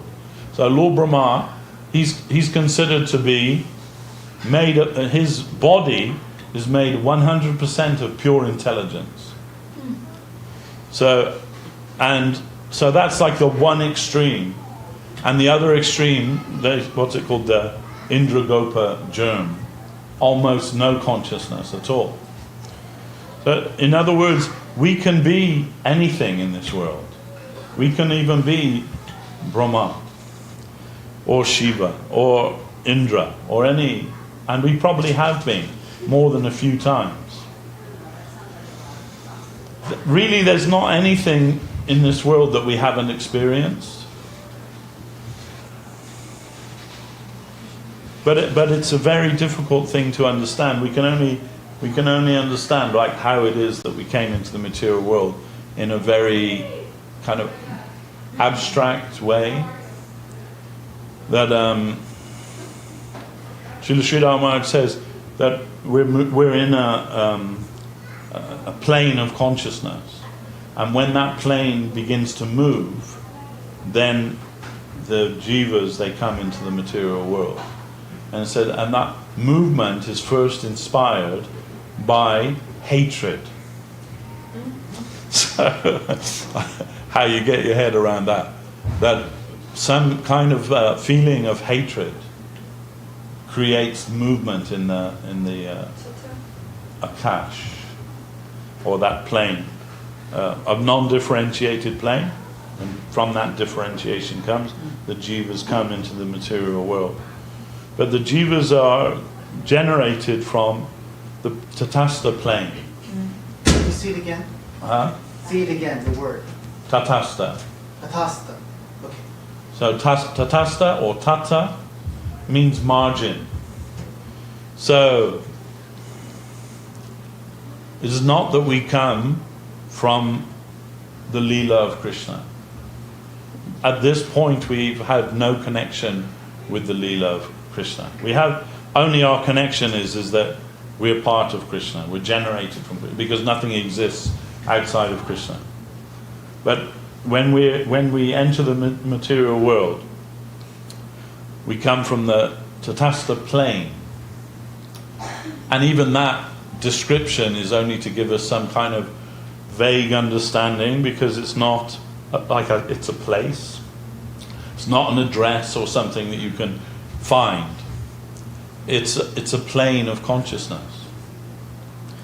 So somebody said, "Oh, that sounds really horrible," I said to me, and I said, "But coming from there sounds really horrible." And I said, "It's not a place that you came from. It is who you are. You are tatastha jiva. That means inherently you're vulnerable. You're a vulnerable jiva soul that can adapt to the spiritual world or the material world. So it says you make a choice, but it's not a conscious choice, because conscious choice would mean that we have knowledge of that. So if we had knowledge of the spiritual world and of the material world, where are you going to go? You're going to go to the spiritual world, right? If you have knowledge. We don't have knowledge. So Jiva Goswami, he said it's like an inward and outward current. That one current takes us to Vaikuntha, the other current takes us to the material world. And it's almost whichever one catches you first. So we all caught in the wrong current. yeah. But it's not as bad as it seems. So we've come in on the you could say outward current, okay, to the material world. We saw the glitter of this plane and thought, we'll give it a go. Give it a go. Try and enjoy our life here without connection with the spiritual world. Those jivas that go to the spiritual world, caught on that current, they take shelter of the Chit Shakti of the Lord. And once they take shelter of the Chit Shakti, they're no longer considered to be Tatastha Jiva. They're considered also to be Chit Shakti. So then they're fully spiritual. They're not vulnerable anymore because they have the shelter of the Chit Shakti. They themselves have become Chit Shakti. But those of us who have come here, we've been given some facility to use our free will. And free will means that we have the right to do wrong. Otherwise, Krishna could compel us to serve him if he wanted to. He could make us. But that would make us like robots, automatons. Hare Krishna. But Krishna doesn't want that kind of service. He wants that you'll give your service to him from your heart with your own free will. So you can say that in a gross way, we made an error and we misused our free will. And here we are in the material world, trying to find happiness without Krishna. But ultimately that's impossible, because our very nature is that we are the eternal servants of Krishna. So we can never be happy in any other relationship, never be really fulfilled in any other relationship. We might get some pleasure here and there, but in equal amounts we'll have suffering also. But here's the good news. This we heard from Guru Maharaj, that in the finest, furthest vision, those who have the deepest vision, they see that this material world, it exists only for one purpose.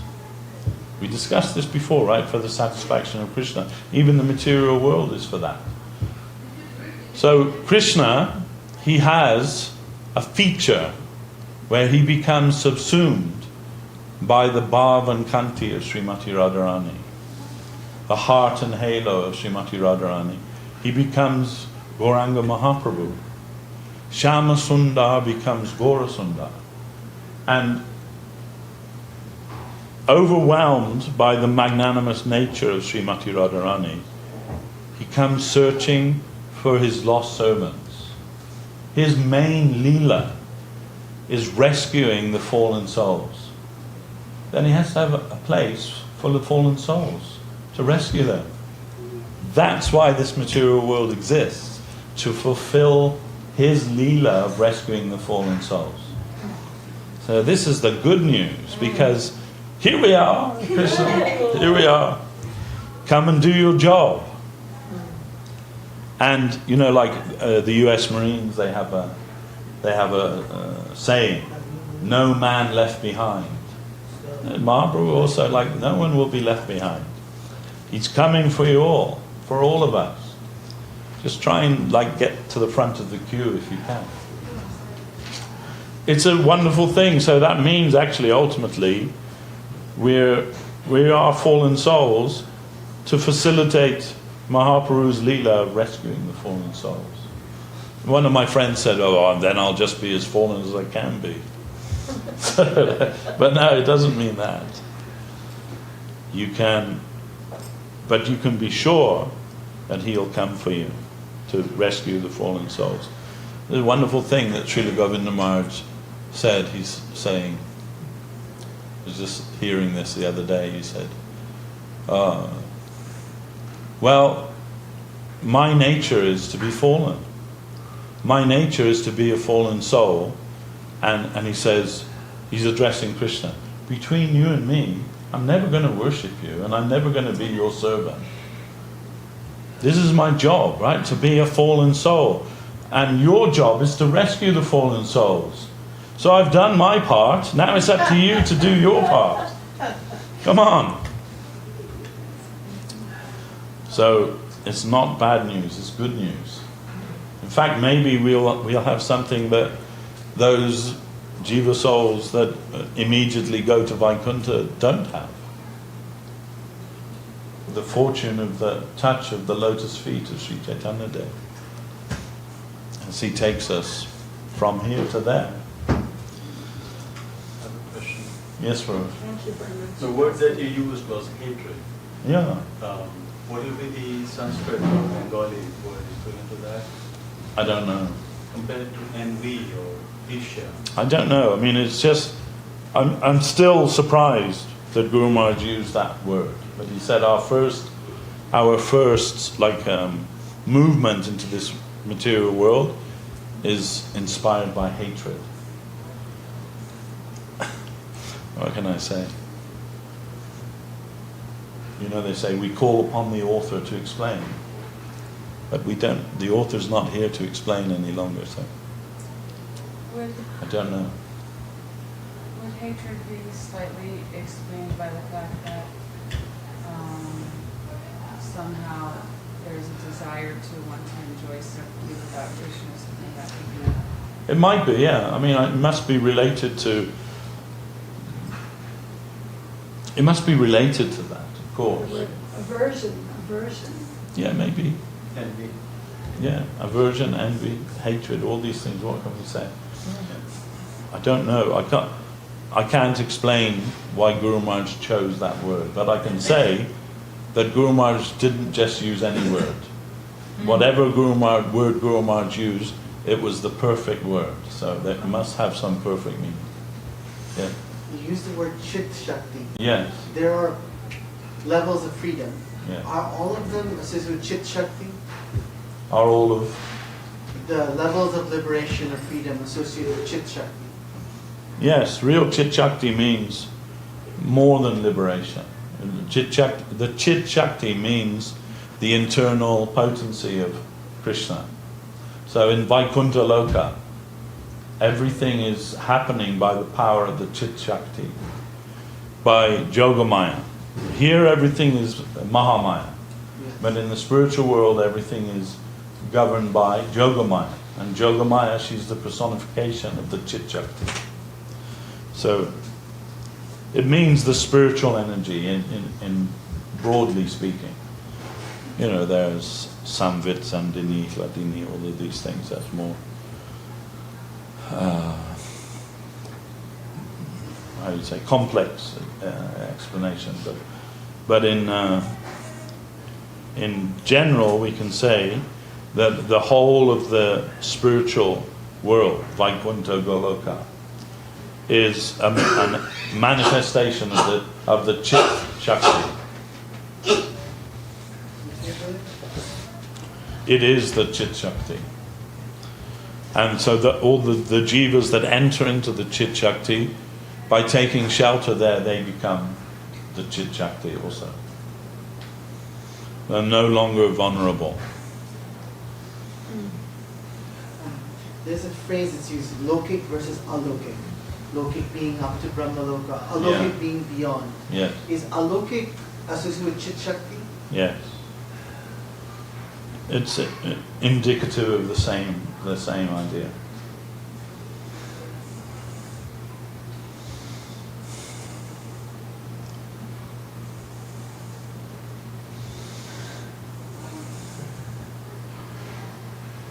But to reach that is very difficult by our own endeavor.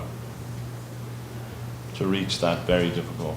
And that's been given by Krishnadas Kaviraj in Chaitanya Charitamrita, that the stages of development up to Sarup Shakti. Sarup Shakti means the internal realization of your divine identity.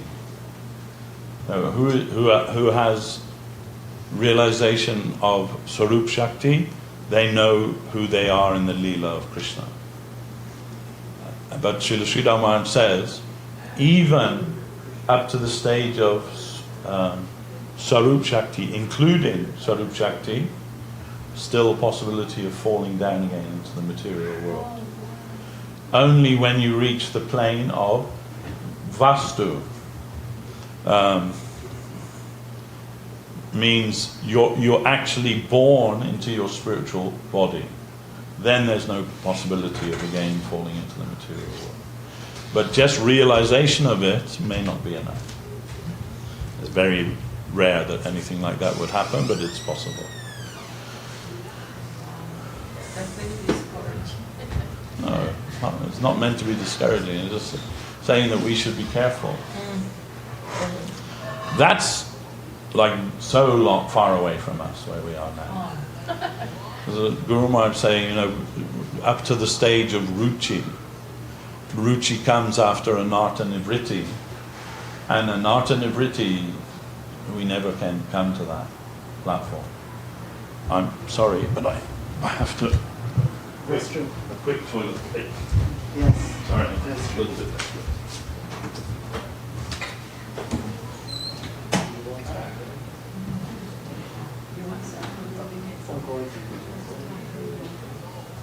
Oh, I'll get you some new drink? Yes, I'll get you some new drink. Just stay here.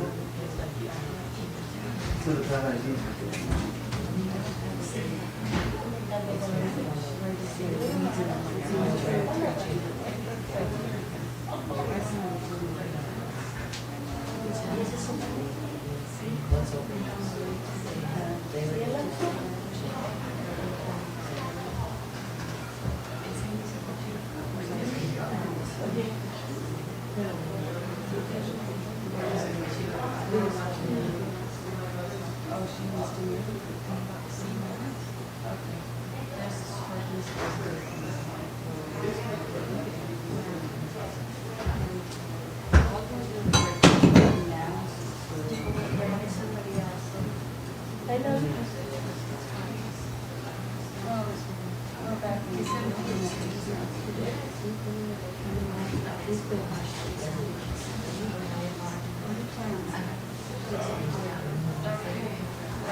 I thought about it, but I stopped myself.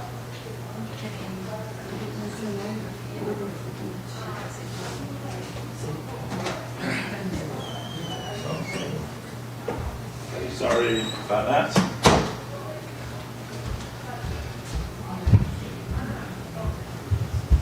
Do you need more water? Yes. So, I'll go and get you water. okay. Now this is described by Krishnadas Kaviraj Goswami.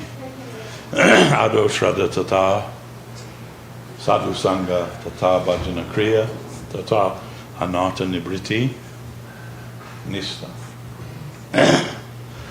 So, when we have enough sukriti, then comes Shraddha. Shraddha means faith. We have faith that the path of Krishna consciousness is the path of real spiritual progress. And that Shraddha, from that develops the desire for sadhu sangha. And if we're fortunate, we get the association of a sadhu. And from sadhu sangha comes bhajana kriya. Bhajana kriya, and sadhu sangha means spiritual initiation. The first real principle of spiritual life is to accept a guru, to accept a spiritual master.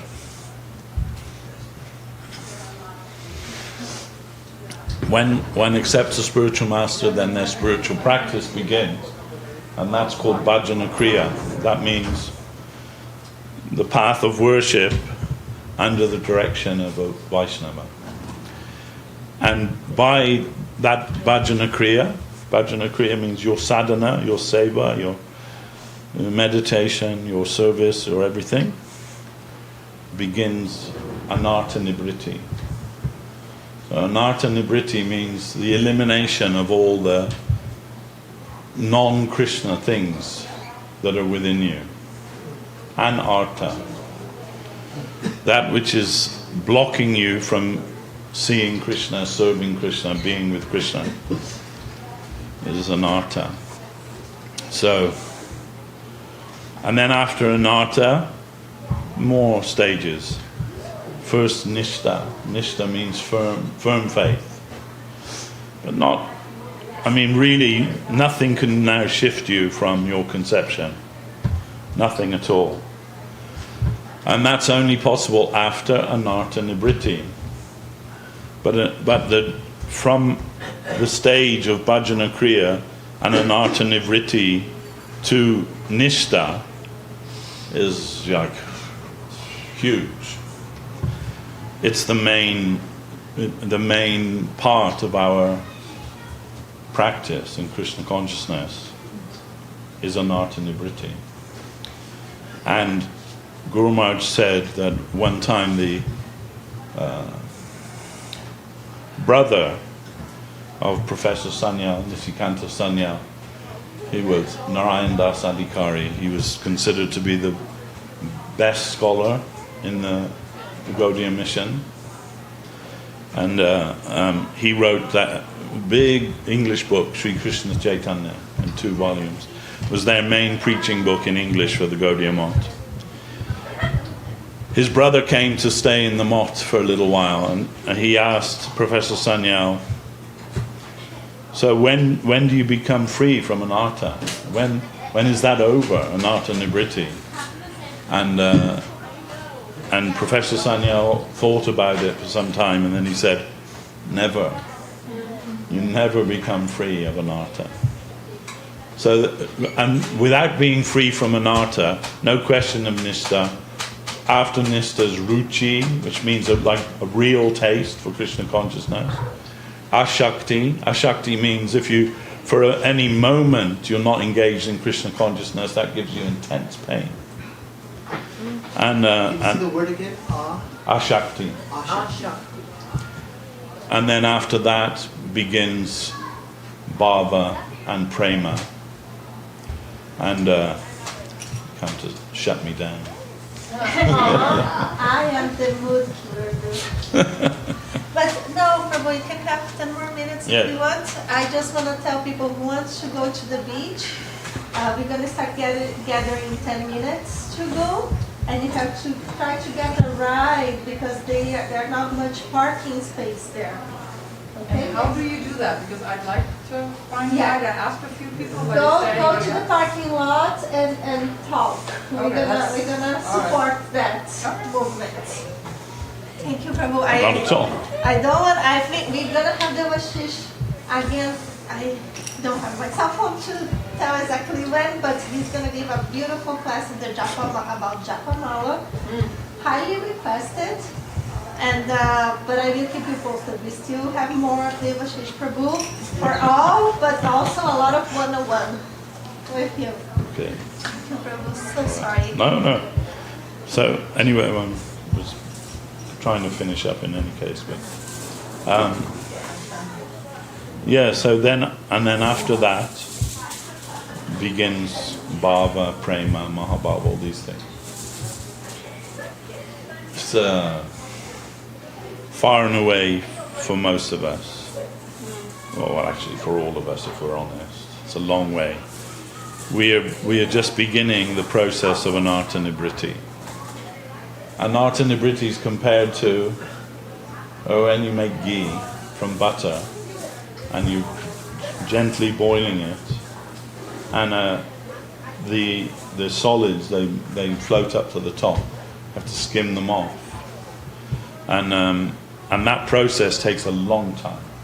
And once all the impurities have been skimmed off, then you just have the pure butter oil. That's ghee. So it's something like that. In our spiritual life, as we do our sadhana, then the impurities, the anarthas, they start to float to the surface. And then that means they confront you. Now you have to skim them off, And we hear this from devotees sometimes. Oh, I was never like this before I was a devotee, you know. Now I have all these terrible thoughts in my mind and all these things. This is all the anarthas coming to the surface. So you can try and push them back down again, but they're just going to keep coming up until you confront them and do away with them. And also as the process becomes more and more refined, so that those impurities become more and more subtle. And you have to be able to recognize them as they come up, to be able to dispose of them. Now, that's the process of sadhana bhakti. So, yeah. If I may, Srila Prabhupada gives that example, and he said when you start to practice Krishna consciousness, what you just said, he said, but if you live in the temple, then it's like you turn that heat on high, right. And everything's churning really fast. Oh, yeah, that's true. Yeah, that's one of the things of living in a community of devotees.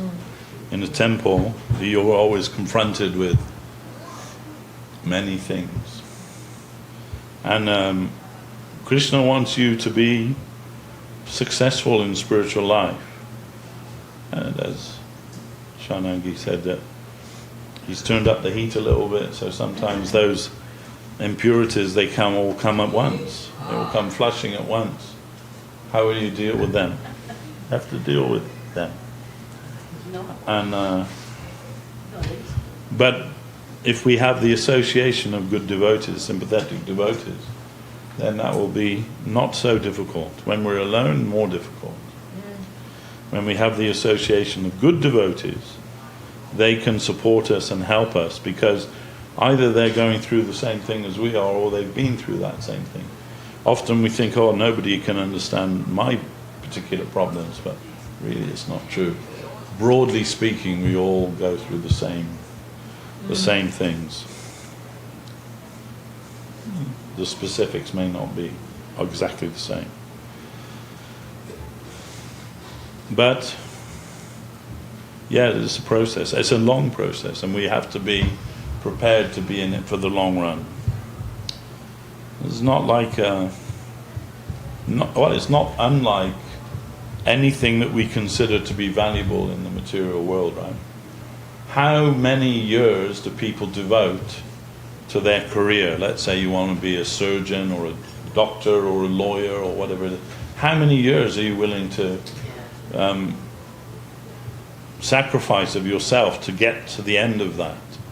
Like, let's say a doctor, they study for so many years and they have to do clinical practice for so many years, become junior doctors, work all hours, nights,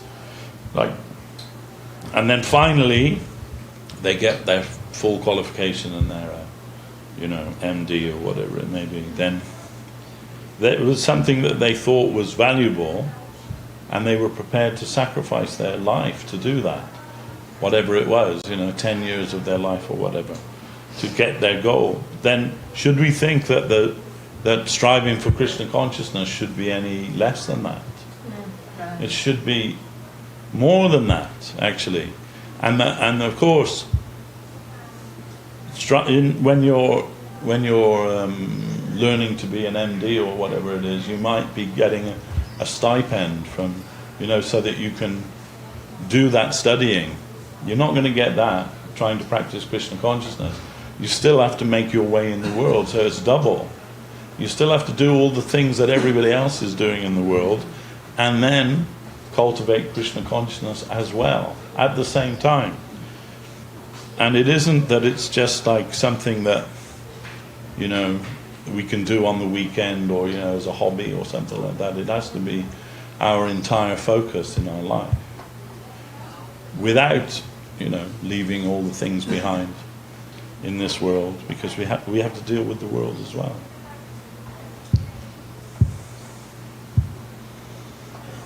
So we have to be determined to be in it for the long run. And that may also mean many lifetimes of practice. There's not, you know, Srila Prabhupada did say, you know, in this very life you can go back to Godhead and all of that. And that's really to encourage us. When Srila Guru Maharaj was asked about that, he said, yes, it's possible, but not very likely. You know? It's not very likely that will be the case. It's the exception more than the rule, you know. So, okay, then we have to be prepared for that. Whatever it takes.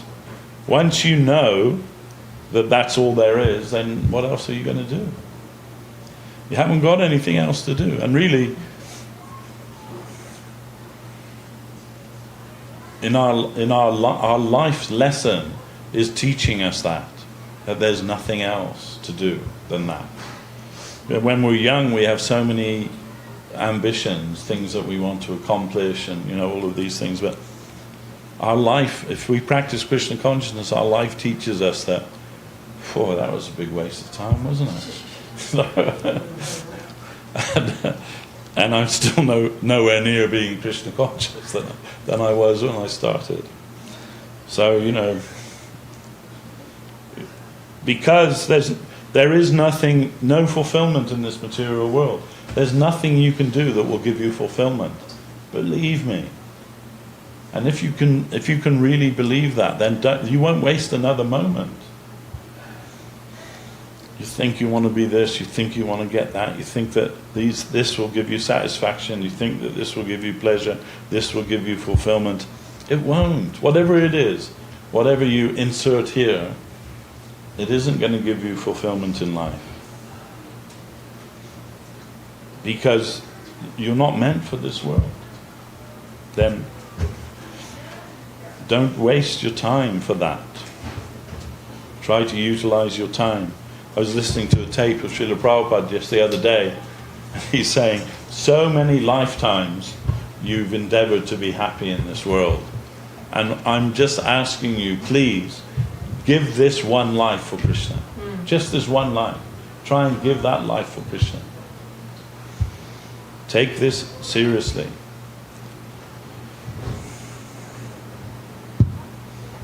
And if you want to do that, then the only thing to keep you enthusiastic about that, to do that, is to associate with people who are enthusiastic to do that. And that some of that enthusiasm will rub off on you.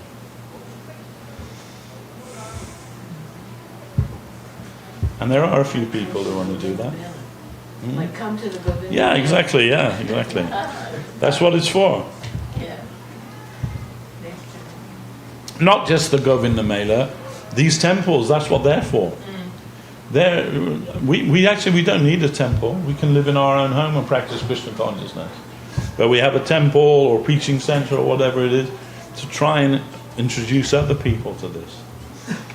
To try and convince other people that that Krishna consciousness is what they need in their life. And you know, we spend a lot of money to do that. Ask Kashyapriya how much money it's cost to put on this Govinda Mela. You'll faint. But for what? You know, it's to encourage everybody to take Krishna consciousness seriously. And it's a rare opportunity to get this kind of association of devotees, because we are all very busy in the world. Take advantage of it, and long may it continue. May there be many more. And not just here, but all over the world. We want to make every day a festival of Krishna consciousness. All right. Time to stop, I think.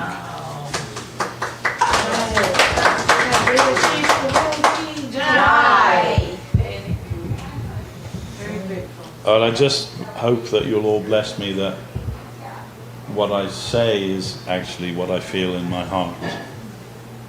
That, you know, there's no disconnect between the two. That's my hope. Jam Vishnupad Srila Bhakti Sundar Govinda Dev Goswami Maharaj Ki Jai. Jam Vishnupad Srila Bhakti Rakak Sridhar Dev Goswami Maharaj Ki Jai. Jai Rupanuga Guru Bhagya ki Jai. Jai Shri Harinama Sankirtan ki Jai. Shri Govinda Mela ki Jai. Nitai Gaur Premanandi. Devashis Prabhu ki Jai.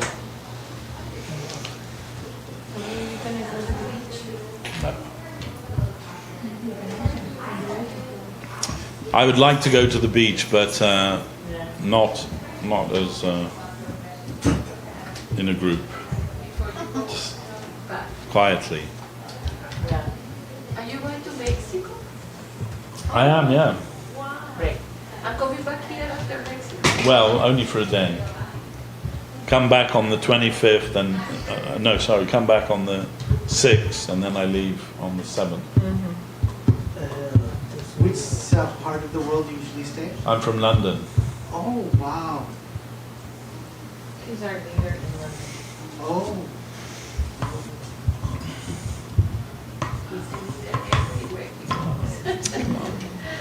Yeah, we have two centres in London. I live there. Are there other centres in the UK or only the two? No, just the two in London. Currently, there may be more later on, who knows. But yeah, London is a big place. Yes. And West London and East London. I'm usually at the East London temple, which is our original temple. And then we got a much bigger facility in West London. And I go there to give support there once or twice a month. But from my home, to go to the West London temple is a 150-mile round trip. Wow. So it's quite a journey. And do you take like trains or do you take cars? Well, actually, I used to drive there, but now because I'm a senior citizen now, then I get free travel in London. Once you're over 60, you get a travel card. You can go on the train, on the bus, on the tram, on the everything, all for free. It's much better. It's nice. You can rest and relax. Yeah, no, that's what I do. Better. And now they introduced a new railway line called the Elizabeth line, which was for the Queen's Jubilee. Then from my house, it takes me all the way to Terminal 4 at Heathrow Airport. It's 5 minutes walk from Terminal 4 to our centre. Very nice. So, and I can get there in just over an hour. And it doesn't cost me anything. So that's really good. Did Srila Prabhupada go to the UK? Oh yeah, Srila Prabhupada's temple there is Bhaktivedanta Manor, very famous place, beautiful place. Beautiful. George Harrison gave it to him. Oh. Yeah. It's a big mansion. I used to live there once upon a time. Is that one of the two temples? No, that's ISKCON. We're not ISKCON. That's ISKCON. Yeah, they're like our sister mission. I understand. They're huge and we're small. But we hope we have a big heart. And we are very happy with their preaching also. We like to see that people are becoming Krishna conscious because of ISKCON. Yeah.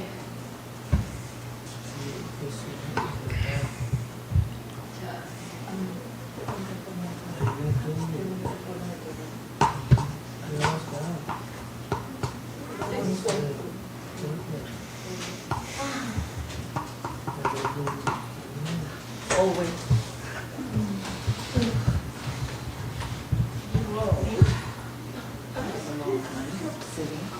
Yeah. Very. 2.5 hours. Yeah. You stay?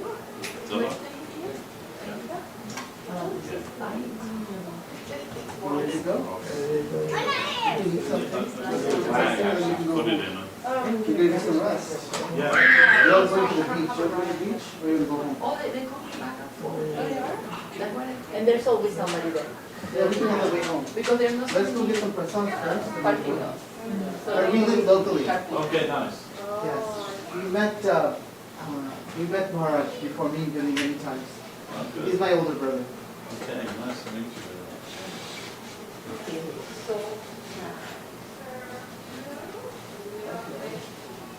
Did Avadit Maharaj come this time? Which Maharaj? Avadit Maharaj? No.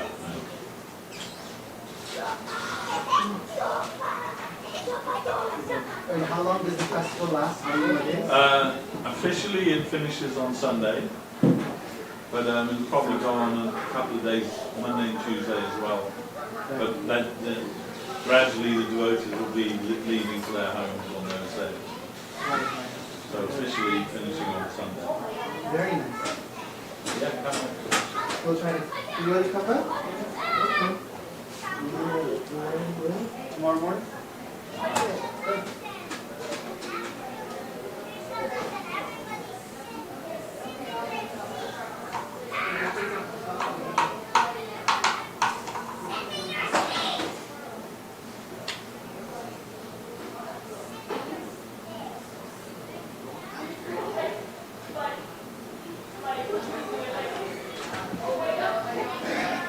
But I couldn't leave. Couldn't leave. Yeah, right. This one might be big enough, if not. I think so, yeah, the white one will be fine. Okay. Okay. I'll leave it. Yeah.